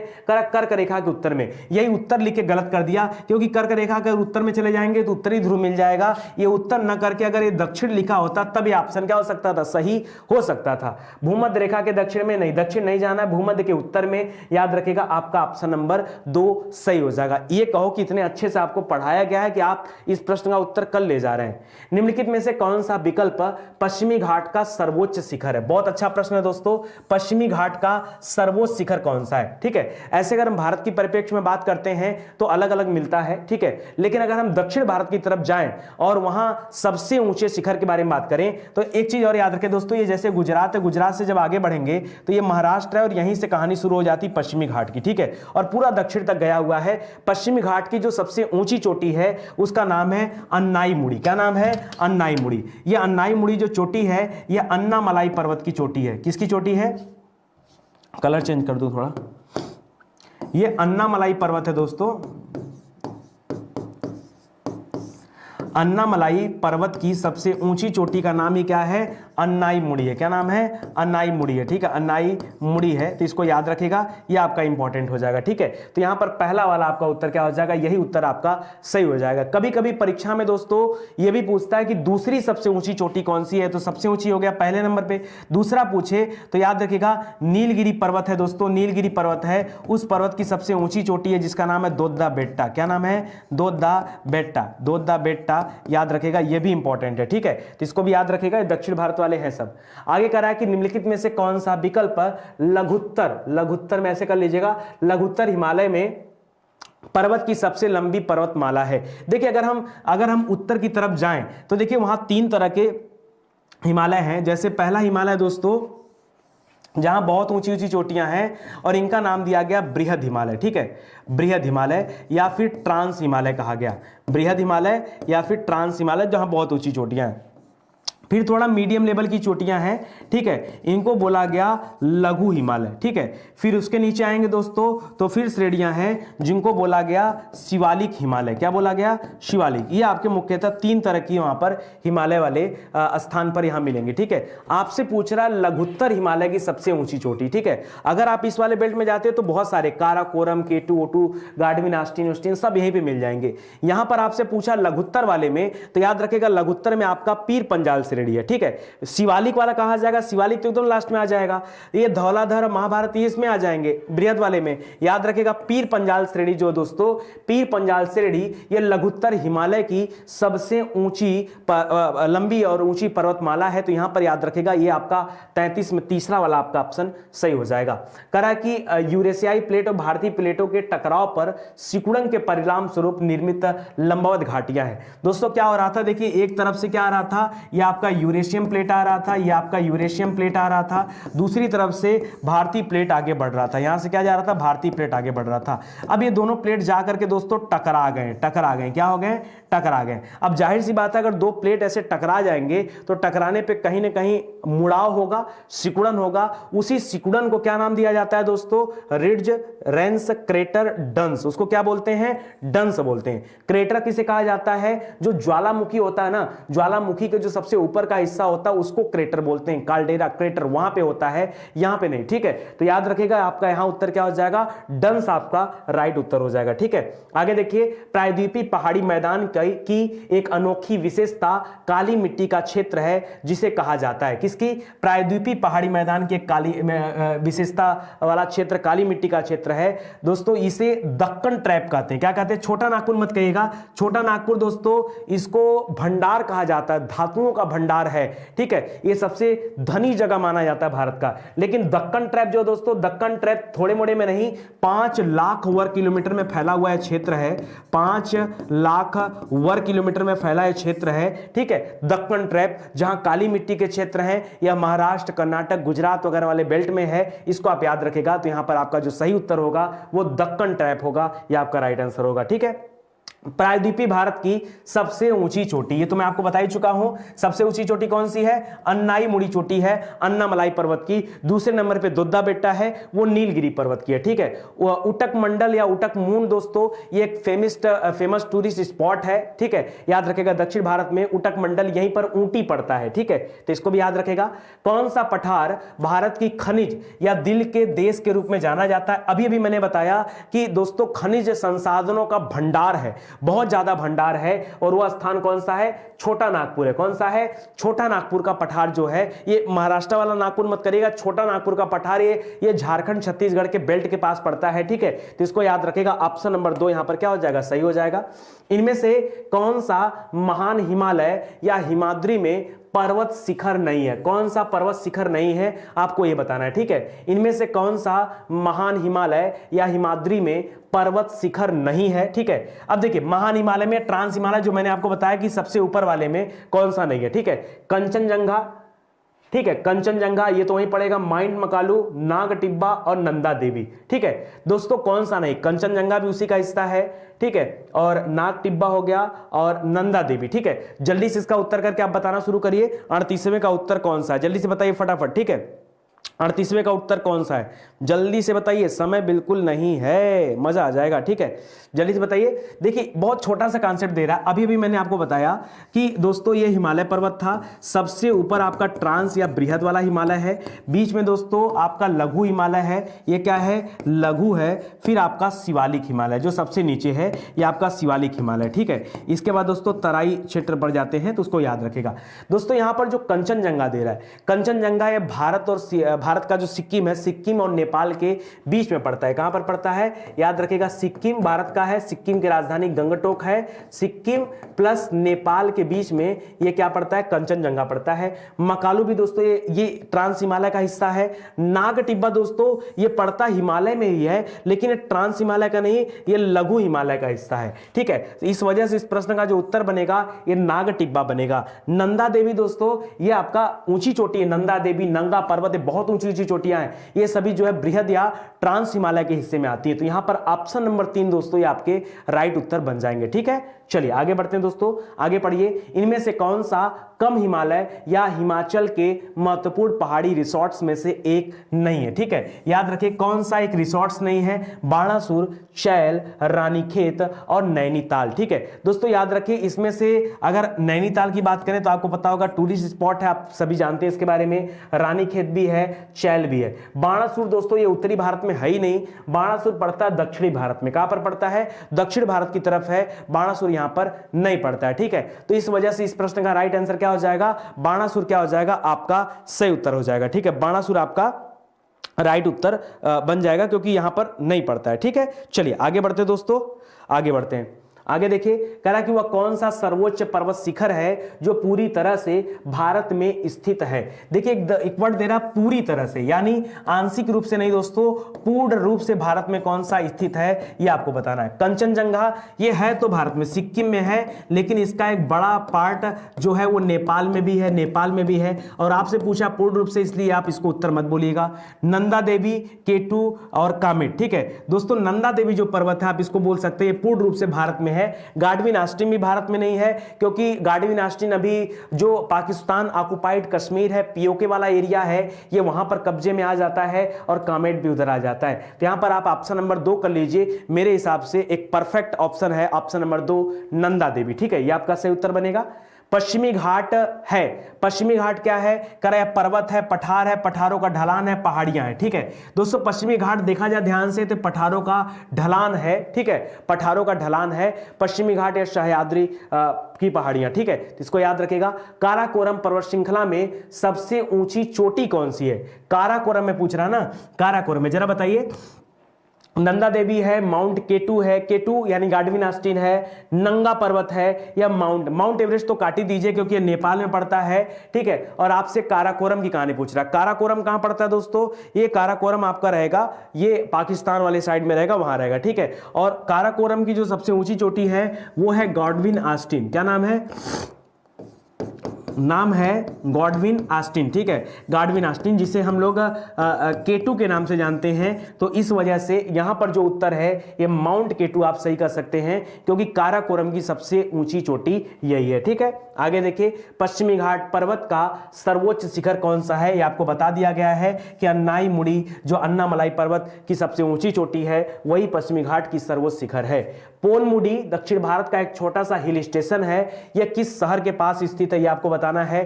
पोनमुडी, पोनमुडी कहां पड़ता है दोस्तों, बहुत बेहतरीन जगह है, और पोनमुडी पड़ता है आपका केरल की राजधानी तिरुवनंतपुरम के बगल में। कहां पर, केरल की राजधानी तिरुवनंतपुरम के बगल में यह पड़ता है। इसको याद रखेगा, यह आपके लोअर एग्जाम 2019 में प्रश्न पूछा गया था। तो जितना आसान आप समझते हैं इंडियन ज्योग्राफी को, उतना आसान एक्चुअली में है नहीं, जहां तक आप देख पा रहे हैं। अच्छा, आप लोगों का इंटरेस्ट कम बन रहा है या कोई और दिक्कत है, जल्दी से बताइए, क्या बता रहे हैं, कौन सा उत्तर गलत हो गया, जल्दी बताइए उत्तर कौन सा गलत हुआ है।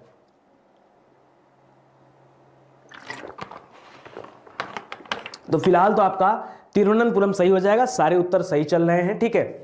बस आप लोग अच्छे से स्टडी करते चले, ठीक है, और वीडियो को थोड़ा सा शेयर करके रखिए, तब मजा आएगा। आगे देखिए, कह रहा है कि निम्नलिखित में से कौन सी घाटी हिमालय पर्वत श्रृंखला में स्थित नहीं है, कौन सी हिमालय पर्वत श्रृंखला में स्थित नहीं है, ठीक है, वो बताना है। करेवास, भागीरथी, काठमांडू और अराकू। जल्दी से बताइए, जल्दी से बताइए, मैं आप सभी का इंतजार कर रहा हूं कि आप सभी उत्तर देंगे। याद रखें, कौन सा हिमालय पर्वत श्रृंखला में स्थित नहीं है, कौन सा स्थित नहीं है, इसके बारे में आपको बताना है, ठीक है। बहुत अच्छा प्रश्न है। करेवास है, भागीरथी बोल रहा है, काठमांडू और अराकू। देखिए, आपको यहां ये सोचने की जरूरत नहीं कि जैसे कौन सा हमारे देश में है और कौन सा नहीं है, आपको ऐसा कुछ नहीं सोचना है। आपको बात करा हिमालय पर्वत श्रृंखला में, तो हिमालय पर्वत श्रृंखला ये जम्मू कश्मीर कश्मीर और सब होते हुए और उत्तराखंड हिमाचल होते हुए ये आगे बढ़ते हुए नेपाल और भूटान सब होते म्यांमार तक जाएगा। म्यांमार में अराकान योमा का नाम सुना होगा, वहां तक जाएगा। ठीक है, तो आपको सीधे सीधे बताना है। करेवास ये भी पड़ता है, भागीरथी नदी वहीं से निकली है, काठमांडू पड़ता है। अराकू दोस्तों ये पड़ता है विशाखापट्टनम के पास में। कहां पर पड़ता है? विशाखापट्टनम के पास पड़ता है। तो जो लोग इसको लेके कंफ्यूजन में वो जान जाएं कि पहली बात तो ये हिमालय का पार्ट है ही नहीं, हिमालय का पार्ट है नहीं। हिमालय आगे भी चल के दोस्तों गारो खासी जयंतिया जो पढ़े हो आप, ये सब हिमालय के पार्ट में लिए जाते हैं। ठीक है, हाँ ये सब पार्ट में आते हैं, मैंने आपको पढ़ाया है, पूरा इंडियन ज्योग्राफी आपको पढ़ाया गया है फ्री में। ठीक है, मेघालय पठार की सबसे ऊंची चोटी कौन सी? किस पठार की? मेघालय पठार की। ठीक है, देखिए गारो खासी की जयंतियां, अच्छा गारो खासी जयंतियां ये हम लोग पढ़ते हैं 3 पहाड़ी के मामले में रूप में, लेकिन यहां पर दोस्तों क्या दे रहा है? सीधे सीधे अलग दे रहा है, मतलब अलग अलग कर दिया। गारो को अलग कर दिया, गारो को यहां लिख दिया, खासी जयंती यहां लिख दिया। अब समझते गारो खासी जयंतियां। अब ज्यादातर बच्चों का मूड होता है वो इधर ही होता है, वो सोचते हैं यार कि मेघालय में यही पढ़े हैं गारो खासी जयंतियां, मासिन राम, चेरा पूजी, अब यहीं से उत्तर कर लो टिक। अब उनका दिमाग नहीं जानता कि और भी हो सकता है। देखिए मेघालय की राजधानी जो शिलांग है दोस्तों, याद रखें शिलांग चोटी ये मेघालय पठार की सबसे ऊंची चोटी मानी जाती है। जो लोग इस पे दिमाग खर्च कर रहे हैं वो तो तुरंत गलत हो जाएंगे। मिकिर विकिर के बारे में सोचते तो थोड़ा सा काम बन सकता था। ठीक है, देखिए धर्मेंद्र सिंह जी का उत्तर आ गया मिकिर। धर्मेंद्र जी उत्तर मिकिर है या फिर उत्तर जो है शिलांग है? जरा एक बार कंफर्म करके बताइए। मुझे लगता है शिलांग होना चाहिए। ठीक है, क्योंकि मेघालय का पठार आई थिंक शिलांग है, मिकिर की पहाड़ियां नहीं, क्योंकि आपसे ऊंची चोटी के बारे में पूछ रहा है। ठीक है, एक बार उत्तर आप लोग कमेंट करके बताइए उत्तर क्या होने वाला है। ठीक है, शिलांग बिल्कुल सही है, शिलांग ही बनना चाहिए। ठीक है, चलिए आगे देखिए दोस्तों, आगे बढ़ते हैं। ठीक है, आगे देखिए भौगोलिक इतिहास के अनुसार भारत का प्राचीनतम पर्वत कौन सा है? ठीक है, प्राचीनतम, तो दोस्तों भारत का सबसे प्राचीनतम जो पर्वत है ये राजस्थान में है। इसकी शुरुआत होती है दिल्ली के पास से और ये जाता है राजस्थान तक। अरावली पर्वतमाला दुनिया की सबसे पुरानी पर्वत श्रृंखलाओं में से, हिमालय तो नवीन पर्वतमालाएं हैं, सबसे पुरानी पर्वतमालाओं में गिना जाता है अरावली को। ठीक है, तो याद रखेगा अरावली पर्वतमाला ये सबसे पुराना हो जाएगा, ऑप्शन नंबर सी। ठीक है, आगे देखते हैं। केरल में स्थित सर्वोच्च पर्वत चोटी का नाम बताइए। अगस्त, चेम्बरा, अन्नामुडी या फिर बनासुरा। ठीक है, केरल में दोस्तों ये अन्नामलाई जो था ना, अन्नामलाई ये दोस्तों केरल में ही है। ये पूरे दक्षिण भारत में भी है और आप कह सकते हो कि जो आपका ये सह्याद्री पर्वत श्रृंखला वहां भी हो जाएगा और यहां भी। ठीक है, तो याद रखेगा तीसरा वाला ही हो जाएगा। निम्नलिखित में से किस भारतीय पर्वतीय चोटी की ऊंचाई सबसे कम है? किसकी ऊंचाई सबसे कम है ये बताना है। कंचनजंगा, नंदा देवी, कामेट या फिर मुकुट पर्वत, किसकी ऊंचाई कम है? दोस्तों ऊंचाई कम है लेकिन इतनी भी कम नहीं कि वो एवरेज बहुत ज्यादा कम हो। ऊंचाई कम होने के बावजूद भी ये अपने आप में बहुत बड़ा है। ठीक है, कंचनजंगा जैसा कि हम जानते हैं कि भारत के सिक्किम और नेपाल के पास में पड़ता है। नंदा देवी ठीक है उत्तराखंड के पास में, कामेट भी उसी के पास में, और सबसे कम इन चारों में जो है दोस्तों वो है मुकुट पर्वत। कौन सा है? मुकुट पर्वत इन चारों में सबसे कम है, इन चारों में सबसे कम है। ठीक है, याद रखेगा दोस्तों, ये काफी इंपॉर्टेंट है, इसको ध्यान रखेगा। ठीक है, आगे देखिए दुनिया के सबसे बड़े थार रेगिस्तान नहीं होता है, थार रेगिस्तान होता है। ठीक है, दुनिया के सबसे बड़े थार रेगिस्तान में से थार नहीं, सही लिखा था। देखिए अब बताओ यहाँ थार मैंने कहा क्या होता है? नमकीन। ठीक है, नमकीन। तो भारत के रेगिस्तानों में से एक भारत में स्थित है। जो भारत में स्थित है वो क्या है? देखिए कुछ लोग इसे रेगिस्तान में मरुस्थल के बारे में सोच रहे हैं। ठीक है, मुझे भी एक बार में ऐसा ही लगा, रेगिस्तान को मरुस्थल में। भारत में जो मरुस्थल, उस मरुस्थल का नाम है थार। यहां पर आपसे पूछा है छार। ठीक है, छार माने होता है नमकीन, बात को समझिएगा। नमकीन माने होता है NaCl यानी सोडियम क्लोराइड, और NaCl माने होता है वो समुद्र के किनारे है। समुद्र के किनारे का मतलब है कि वो कोई दलदली भूमि होगी जो पूरी तरह से क्या होगी, जाहिर सी बात है जैसे रामसर आर्द्र भूमि में आती होगी। और वह स्थान कौन सा है? कच्छकारण गुजरात में। कच्छकारण गुजरात ये क्षारीय रेगिस्तान के रूप में से जाना जाता है। यहीं पर जंगली गधे पाए जाते हैं। क्या पाए जाते हैं? जंगली गधे पाए जाते हैं। आप उत्तर करिएगा कच्छ का रेगिस्तान किर्गिस्तान जो इधर उधर सोचेंगे वो फेल हो जाएंगे, उनका दिमाग भी फेल हो जाएगा और वो खुद भी फेल हो जाएंगे, क्योंकि क्वेश्चन बड़े अच्छे लेवल का क्वेश्चन आया था। स्टेनोग्राफर की परीक्षा हुई थी 2019 में, इसमें प्रश्न पूछा गया था। कंचनजंगा विश्व में तीसरा सबसे बड़ा पर्वत है, यह किस देशों के बीच में स्थित है? तो यह भारत और नेपाल के बीच में स्थित है। याद रखिएगा दोस्तों, कंचनजंगा पर्वत भारत और नेपाल के बीच में स्थित है। ठीक है, निम्नलिखित में से किस पर्वतीय स्थान की ऊंचाई समुद्र तल से सबसे अधिक है? समुद्र तल, देखिए आप हर एक स्टेशन पे जाएंगे वहां समुद्र तल से उसकी ऊंचाई लिखी होती है, तो ये आपको जानना पड़ेगा। दार्जिलिंग, दार्जिलिंग दोस्तों ये पश्चिम बंगाल में पड़ता है। कहां पड़ता है? ये पश्चिम बंगाल में है दार्जिलिंग। ठीक है, ऊटी दोस्तों ये दक्षिण भारत में तमिलनाडु में। ठीक है, याद रखिएगा। शिमला आपका पड़ जाता है हिमाचल में, हिमाचल में। डलहौजी भी आपका हिमाचल में। ठीक है, अगर इन सभी में कंपेयर करें, ठीक है, तो याद रखें दोस्तों, दक्षिण भारत का जो ऊंटी है ये ऊंचाई की दृष्टि से देखा जाए औसतन समुद्र तल से ऊंचाई जब मापा जाएगा तो उसमें सबसे ऊंचा ये पड़ता है। ठीक है, सबसे ऊंचा माना जाता है इसको, ऊंटी को। ठीक है, तो याद रखेगा ऊंटी आपका इस प्रश्न के लिए सही उत्तर हो जाएगा। उत्तरी अंडमान का उच्चतम बिंदु 732 मीटर पर स्थित है, और यह आपके कहने का मतलब यह है प्रश्न के कि उत्तरी अंडमान सागर ने अंडमान निकोबार में जो सबसे ऊंची चोटी है उस चोटी का नाम क्या है? थोड़ी देर पहले मैंने आपको बताया था सैडल पीक। क्या नाम दिया था? Saddle peak. सैडल पीक यहां की सबसे ऊंची चोटी है, तो याद रखेगा सैडल पीक यहां पर क्या हो जाएगा? राइट आंसर हो जाएगा। ठीक है, सैडल पीक आपका सही उत्तर हो जाएगा। ओके, चलिए आगे बढ़ते हैं दोस्तों, आगे बढ़ लेते हैं। ठीक है, चलेगा? ठीक है, डेली पूछता हूं, आप में से कोई बोलता ही नहीं है। हाँ, वीडियो को थोड़ा शेयर कर दो भाई, क्या हो गया आप सभी को? हाँ, मजा कम आ रहा है या मुझे और मजा देना पड़ेगा? देखिए अब क्या होता है ना, हिस्ट्री के क्वेश्चन में जोड़ने में मजा आता है। अब जैसे यही प्रश्न है, करा पालघाट दर्रा आपस में जुड़े हुए हैं। ठीक है, अब मैं जबरदस्ती गोवा को महाराष्ट्र जोड़ दूं? अरे जब पालघाट दर्रा दक्षिण भारत में पड़ता है, अब बताओ मैं क्या करूं यहां पे? अब आप कहेंगे सर पोस्टमार्टम कर दीजिए। कैसे पोस्टमार्टम करूं? हाथ को उठा के जोड़ दूं, पैर के पास, पैर को जोड़ दूं हाथ के पास? अरे पोस्टमार्टम भी तरीके से किया जाता है, जब ये इसके साथ मिलता ही नहीं, कोई मैचिंग इसके साथ नहीं है, आप बताओ मैं कैसे बताऊं यहां पर? ठीक है, तो यही चीजें हैं। ठीक है, तो पोस्टमार्टम मैं कर रहा हूं, लेकिन हिसाब किताब से भाई पोस्टमार्टम करना पड़ेगा ना, ये तो ध्यान देना पड़ेगा यार कि कौन किससे संबंधित है और कौन किससे संबंधित नहीं, तभी तो पोस्टमार्टम होगा।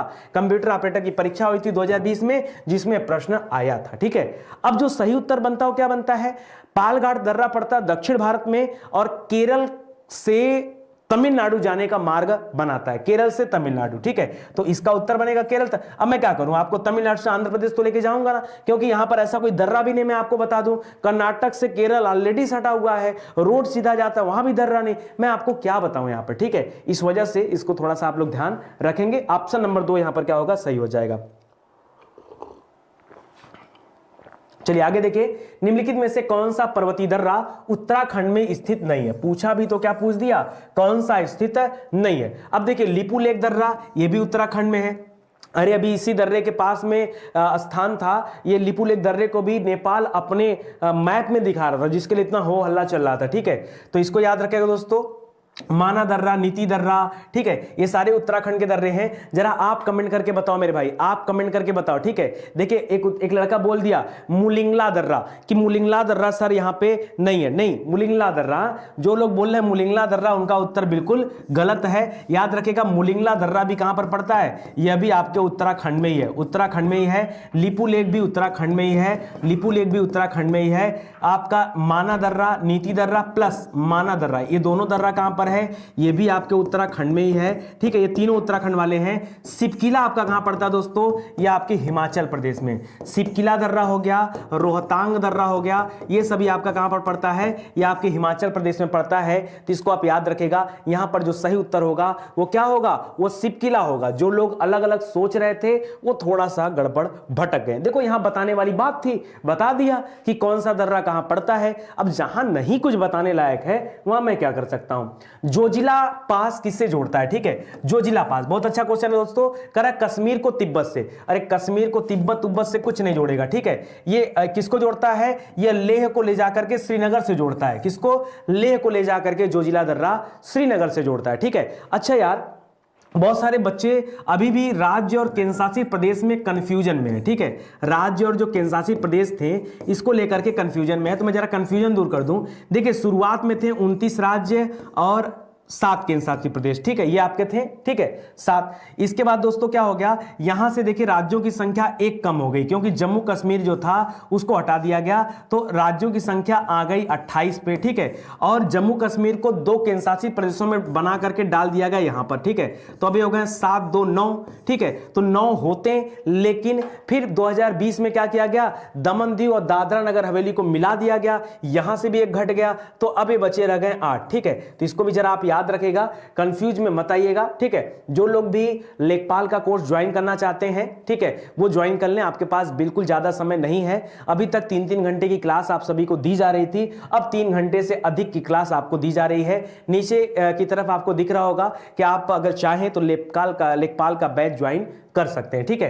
तो आज के लिए दोस्तों बस यही था, अभी आगे और भी पढ़ना यार, टेंशन मत लो मेरे भाई, ठीक है। तो याद रखेगा दोस्तों, लेह और श्रीनगर यहां पे हो जाएगा। करा कि कौन सा दर्रा तिब्बत के साथ सिक्किम राज्य को जोड़ने वाला भारत और चीन की सीमा रेखा पर है। देखिए रोहतांग दर्रे की बात करेंगे दोस्तों, तो रोहतांग तो आपके हिमाचल प्रदेश में पड़ता है, हिमाचल में पड़ता है, और ये बात कर रहा है किसको, सिक्किम के पास में, ठीक है। सिक्किम में तो है नहीं, खारदुंगला भी नहीं, बनिहाल भी नहीं है, बनिहाल तो जम्मू में पड़ता है, ठीक है। नाथुला दर्रा दोस्तों कहां है, याद रखेगा, ये सिक्किम के पास में नाथुला, और ये तिब्बत को जोड़ता है, जहां से चाहे चीन से आने जाने का मार्ग ले लो, चाहे तिब्बत से आने जाने का मार्ग ले लो, यहां पर आपका उत्तर क्या बनेगा, नाथुला क्या बनेगा, आपका सही उत्तर बनेगा, नाथुला क्या बनेगा, आपका राइट आंसर बन जाएगा, ठीक है। चलिए आगे देखते हैं, दोस्तों। करा सिपकिला दर्रा हिमालय की किस घाटी में स्थित है, आपको घाटी बताना है। देखिए कभी भी अगर सिपकिला का नाम आ जाए, इसके साथ एक वर्ड जोड़ना दोस्तों, हिमाचल में पड़ता है, हिमाचल प्रदेश में पड़ता है सिपकिला दर्रा, और इसी दर्रे के पास से सतलज नदी भारत में प्रवेश करती। कौन नदी, सतलज नदी भारत में प्रवेश करती है, याद रखेगा, मोस्ट इंपॉर्टेंट यह दर्रा है, सतलज नदी यहीं से आती है दोस्तों, काट पीट कर, तो याद रखेगा सतलज आपका यहां पर राइट आंसर हो जाएगा। और ये सतलज की जो घाटी है, इसीलिए इसको सतलज घाटी के नाम से जाना जाता है, क्योंकि इसी घाटी से वो नदी प्रवेश करते हुए आगे बढ़ती है, ठीक है। रोहतांग दर्रा भारत के किस राज्य में है, आपको बता ही दिया हूं कि रोहतांग दर्रा ये हिमाचल प्रदेश में है, ठीक है। जब कभी आप जाएंगे मनाली घूमने के लिए, कुल्लू मनाली, तो वहां से गाड़ियां जाती हैं रोहतांग दर्रे के लिए, रोहतांग दर्रे से भी लोग आगे जाते हैं, लेह जाने का मार्ग बना हुआ है, ठीक है। जम्मू कश्मीर में लेह का नाम सुना होगा, वहां चिल्का झील उड़ीसा राज्य में स्थित भारत की सबसे बड़ी खारे पानी की झील है, चिल्का झील, ठीक है। चिल्का झील दोस्तों ये किसके दक्षिणी ओर स्थित है, देखिए चिल्का झील की बात करें तो ये उड़ीसा राज्य में स्थित है, ठीक है, उड़ीसा राज्य में स्थित है। इसी के पास में दोस्तों भीतरकनिका राष्ट्रीय उद्यान है, कौन सा, भीतरकनिका राष्ट्रीय उद्यान है, और ये किसके दक्षिणी ओर में, तो आपके उड़ीसा में महानदी का डेल्टा बना हुआ है, महानदी डेल्टा के ठीक दक्षिण की ओर दोस्तों ये चिल्का झील बनी हुई है, ठीक है। तो इसको याद रखेगा, दुनिया में खारे पानी की झील के लिए इसे जाना जाता है, चिल्का झील को, ठीक है, इसको याद रखेगा। निम्नलिखित में से कौन सी झील मणिपुर में स्थित है, मणिपुर की राजधानी दोस्तों इम्फाल है, मणिपुर की राजधानी क्या है, इम्फाल है। मणिपुर में दुनिया की एकमात्र तैरती झील है, कौन सी, एकमात्र तैरती झील है, जिसका नाम है केबुल लामजाओ, क्या नाम है, केबुल लामजाओ, ठीक है, लामजाओ कर लीजिएगा, ठीक है, केबुल लामजाओ ये एकमात्र तैरती झील है, ठीक है, तैरती झील है, ठीक है। इसके अलावा दोस्तों मणिपुर में आपसे पूछ रहा है लोकटक झील के बारे में, तो चलिए लोकटक भी कर लीजिएगा, ये भी आपका सही उत्तर है, तो इसको भी याद रखिएगा, ठीक है। चलिए एक तैरता हुआ राष्ट्रीय उद्यान है, ये आपका केबुल लामजाओ है, और लोकटक झील है, वहां पे झील का नाम लोकटक है, और जो राष्ट्रीय उद्यान है उसका नाम केबुल लामजाओ, ठीक है। चिल्का झील स्थित है, चिल्का झील दोस्तों उड़ीसा में, कहां पर है, चिल्का झील कहां पर है, उड़ीसा में। जिनको भी झील व्हील के बारे में पढ़ना है कि भारत में कितने झील हैं, कितने दर्रे हैं, वो आए स्टडी 91 पर आए और डिटेल से आप जो है क्लासेस देख सकते हैं, ठीक है। आगे देखिए, करा की झील भारत की सबसे बड़ी खारे पानी की झील है, कौन सी झील, ये आपको बताना है। फिर से वही प्रश्न आ गया, तो याद रखेगा चिल्का झील है दोस्तों, ये भारत में खारे पानी की सबसे बड़ी झील है, ठीक है। बाकी और दे रहा है यहां, वुलर झील जरा बताइए, वुलर झील, डल झील, ये सब कहां पड़ती है दोस्तों, वुलर झील, डल झील जरा बताइए, ये कहां पर पड़ते हैं, ये पढ़ते हैं जम्मू कश्मीर में, कहां पर पढ़ते हैं दोस्तों, ये पढ़ते हैं जम्मू कश्मीर में, ठीक है। तो इसको भी आप याद रखेगा, बहुत इंपॉर्टेंट है। और ध्यान देते चलिए, ठीक है। आगे देखिए, मूक घाटी या साइलेंट वैली। मूक घाटी कहां पर है? ये पड़ता है केरल में। कहां पर पड़ता है? केरल में। मूक घाटी कहां पर है?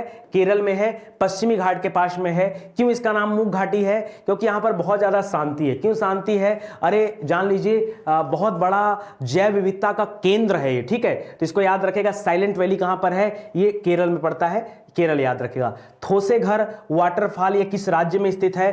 थोसेघर वाटरफॉल दोस्तों ये महाराष्ट्र में है। कहां पर है? महाराष्ट्र में। कर्नाटक में एक दोस्तों बहुत फेमस वाटरफॉल है, दूध सागर वाटरफॉल। कौन सा है?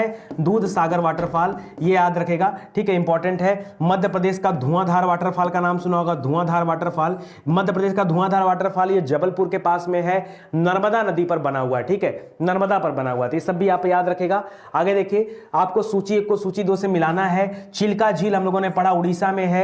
वुलर झील कहां पर है? कश्मीर में है। सांबर झील राजस्थान में है। पुलिकट तमिलनाडु में। क्या हो जाएगा? 3 हो जाएगा, 1 हो जाएगा, 4 हो जाएगा और 2 हो जाएगा, ठीक है। 3 1 4 2 आपका सही हो जाएगा। 3 1 4 2 मतलब ऑप्शन नंबर 1 यहां पर क्या हो जाएगा? आपका राइट आंसर हो जाएगा। तो आज के लिए दोस्तों बस इतने ही वीडियोस थे, ठीक है। और आगे की क्लास में और भी क्वेश्चन मैं लेकर आऊंगा आप सभी के लिए इंडियन ज्योग्राफी के, ताकि पूरा का पूरा आपका कॉन्सेप्ट क्लियर हो पाए। अभी जो हम लोग डिस्कशन कर रहे हैं, ये हम लोग डिस्कस कर रहे हैं कि यूपी SSSC जो परीक्षा कराई हुई है, उन परीक्षाओं में अब तक कुल कितने प्रश्न पूछे गए, ठीक है। आप देख पा रहे होंगे कि पिछले 5-6 वर्षों में जितने भी प्रश्न आपसे परीक्षा में पूछे गए, चाहे वो इतिहास के रहे हो, चाहे वो भूगोल के रहे हो, चाहे वो संविधान के हो, आपके विज्ञान के हो, और कोई भी विषय हो, उन सभी विषयों पर हम लोग चर्चा करते हुए चल रहे हैं, ठीक है। तो जो लोग भी इस वीडियो को देखते चलेंगे उनको काफी मजा आएगा और आपकी जो तैयारी है वो और अच्छे स्तर पे हो जाएगी। और जो अदर कोर्सेज की तैयारी करते हैं, जैसे कोई आरओ की तैयारी कर रहा है, कोई प्रीलिम्स दे रहा है, कोई जो है यूपीएसआई दे रहा है, तो दोस्तों आज आप इसको देख के रेडी रहेंगे तो कल जब हम चर्चा करेंगे यूपीएसआई की तो आपकी तैयारी और ज्यादा मजबूत हो पाएगी, क्योंकि यही सारी चीजें वहां भी मैं ऐसे ही कोरिलेट करके पढ़ाऊंगा। अंतर खाली इतना होगा, यहां पर इस पेपर के बारे में डिस्कशन कर रहा हूं, वहां पर एक अदर पेपर के बारे में मैं डिस्कशन करूंगा जो आपके यूपीएसआई की परीक्षा में आए होंगे, ठीक है। जिन्हें भी ज्वाइन करना है दोस्तों बोलते बोलते आवाज रुक जा रही है, सुनिए। जिन्हें भी ज्वाइन करना है स्टडी 91 का एप्लीकेशन प्रोग्राम, वो जल्दी से जुड़ जाए। यहां पर 5000 से अधिक वीडियो शेड्यूल कर दिए गए हैं। आप आइए, जो भी कोर्स आपको पढ़ना है आप फ्री ऑफ कॉस्ट पढ़ सकते हैं। इसके अलावा आपके लिए ऑनलाइन कोर्सेज भी अवेलेबल है, ठीक है। उसके अलावा दोस्तों 2.5 लाख से ज्यादा क्वेश्चन बैंक है, वहां पर आकर के आप अपनी तैयारी कर सकते हैं, क्वेश्चन दे सकते हैं। कई बच्चे बोल रहे हैं सर लेखपाल की फीस कितनी है? आप आइए और एप्लीकेशन इंस्टॉल करिए, वेबसाइट पर जाइए, वहां पर जाकर के लेखपाल की फीस देख सकते हैं। 1999 फीस है। फीस के ऊपर डिबेट मत करिएगा, मैं आपसे बार बार कहता हूं, ठीक है, क्योंकि यहां कोई कपड़े की दुकान नहीं है कि जहां पर आप डिबेट करिए और कम कर दीजिए, ज्यादा कर दीजिए, ना ही आप खरीदार हो, ठीक है।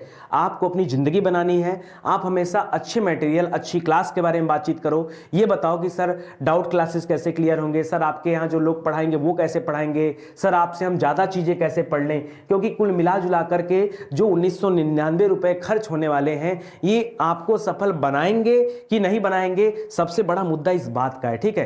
तो बार्गेनिंग करना और ये वो करना भी यहां पर मत करेगा प्लीज, ठीक है। उससे तो अच्छा है कि आप एडमिशन ही मत लीजिएगा, ठीक है। चलिए, तो आज के लिए दोस्तों बस क्लासेज यही समाप्त होती हैं। जिन्हें यूपी टेट और सुपर टेट का कोर्स ज्वाइन करना है वो भी यहां ज्वाइन कर सकते हैं, और इसके अलावा लेखपाल का तो ही है दोस्तों। मंडे से हम लोग यूपीएसआई का भी बैच लेकर आ रहे हैं, तो जिन्हें यूपीएसआई का बैच ज्वाइन करना होगा वो आकर ज्वाइन कर सकते हैं। आप सभी का बहुत बहुत धन्यवाद। मिलते हैं अगले लेक्चर में, तब तक के लिए जय हिंद, जय Bharat. Thank you so much.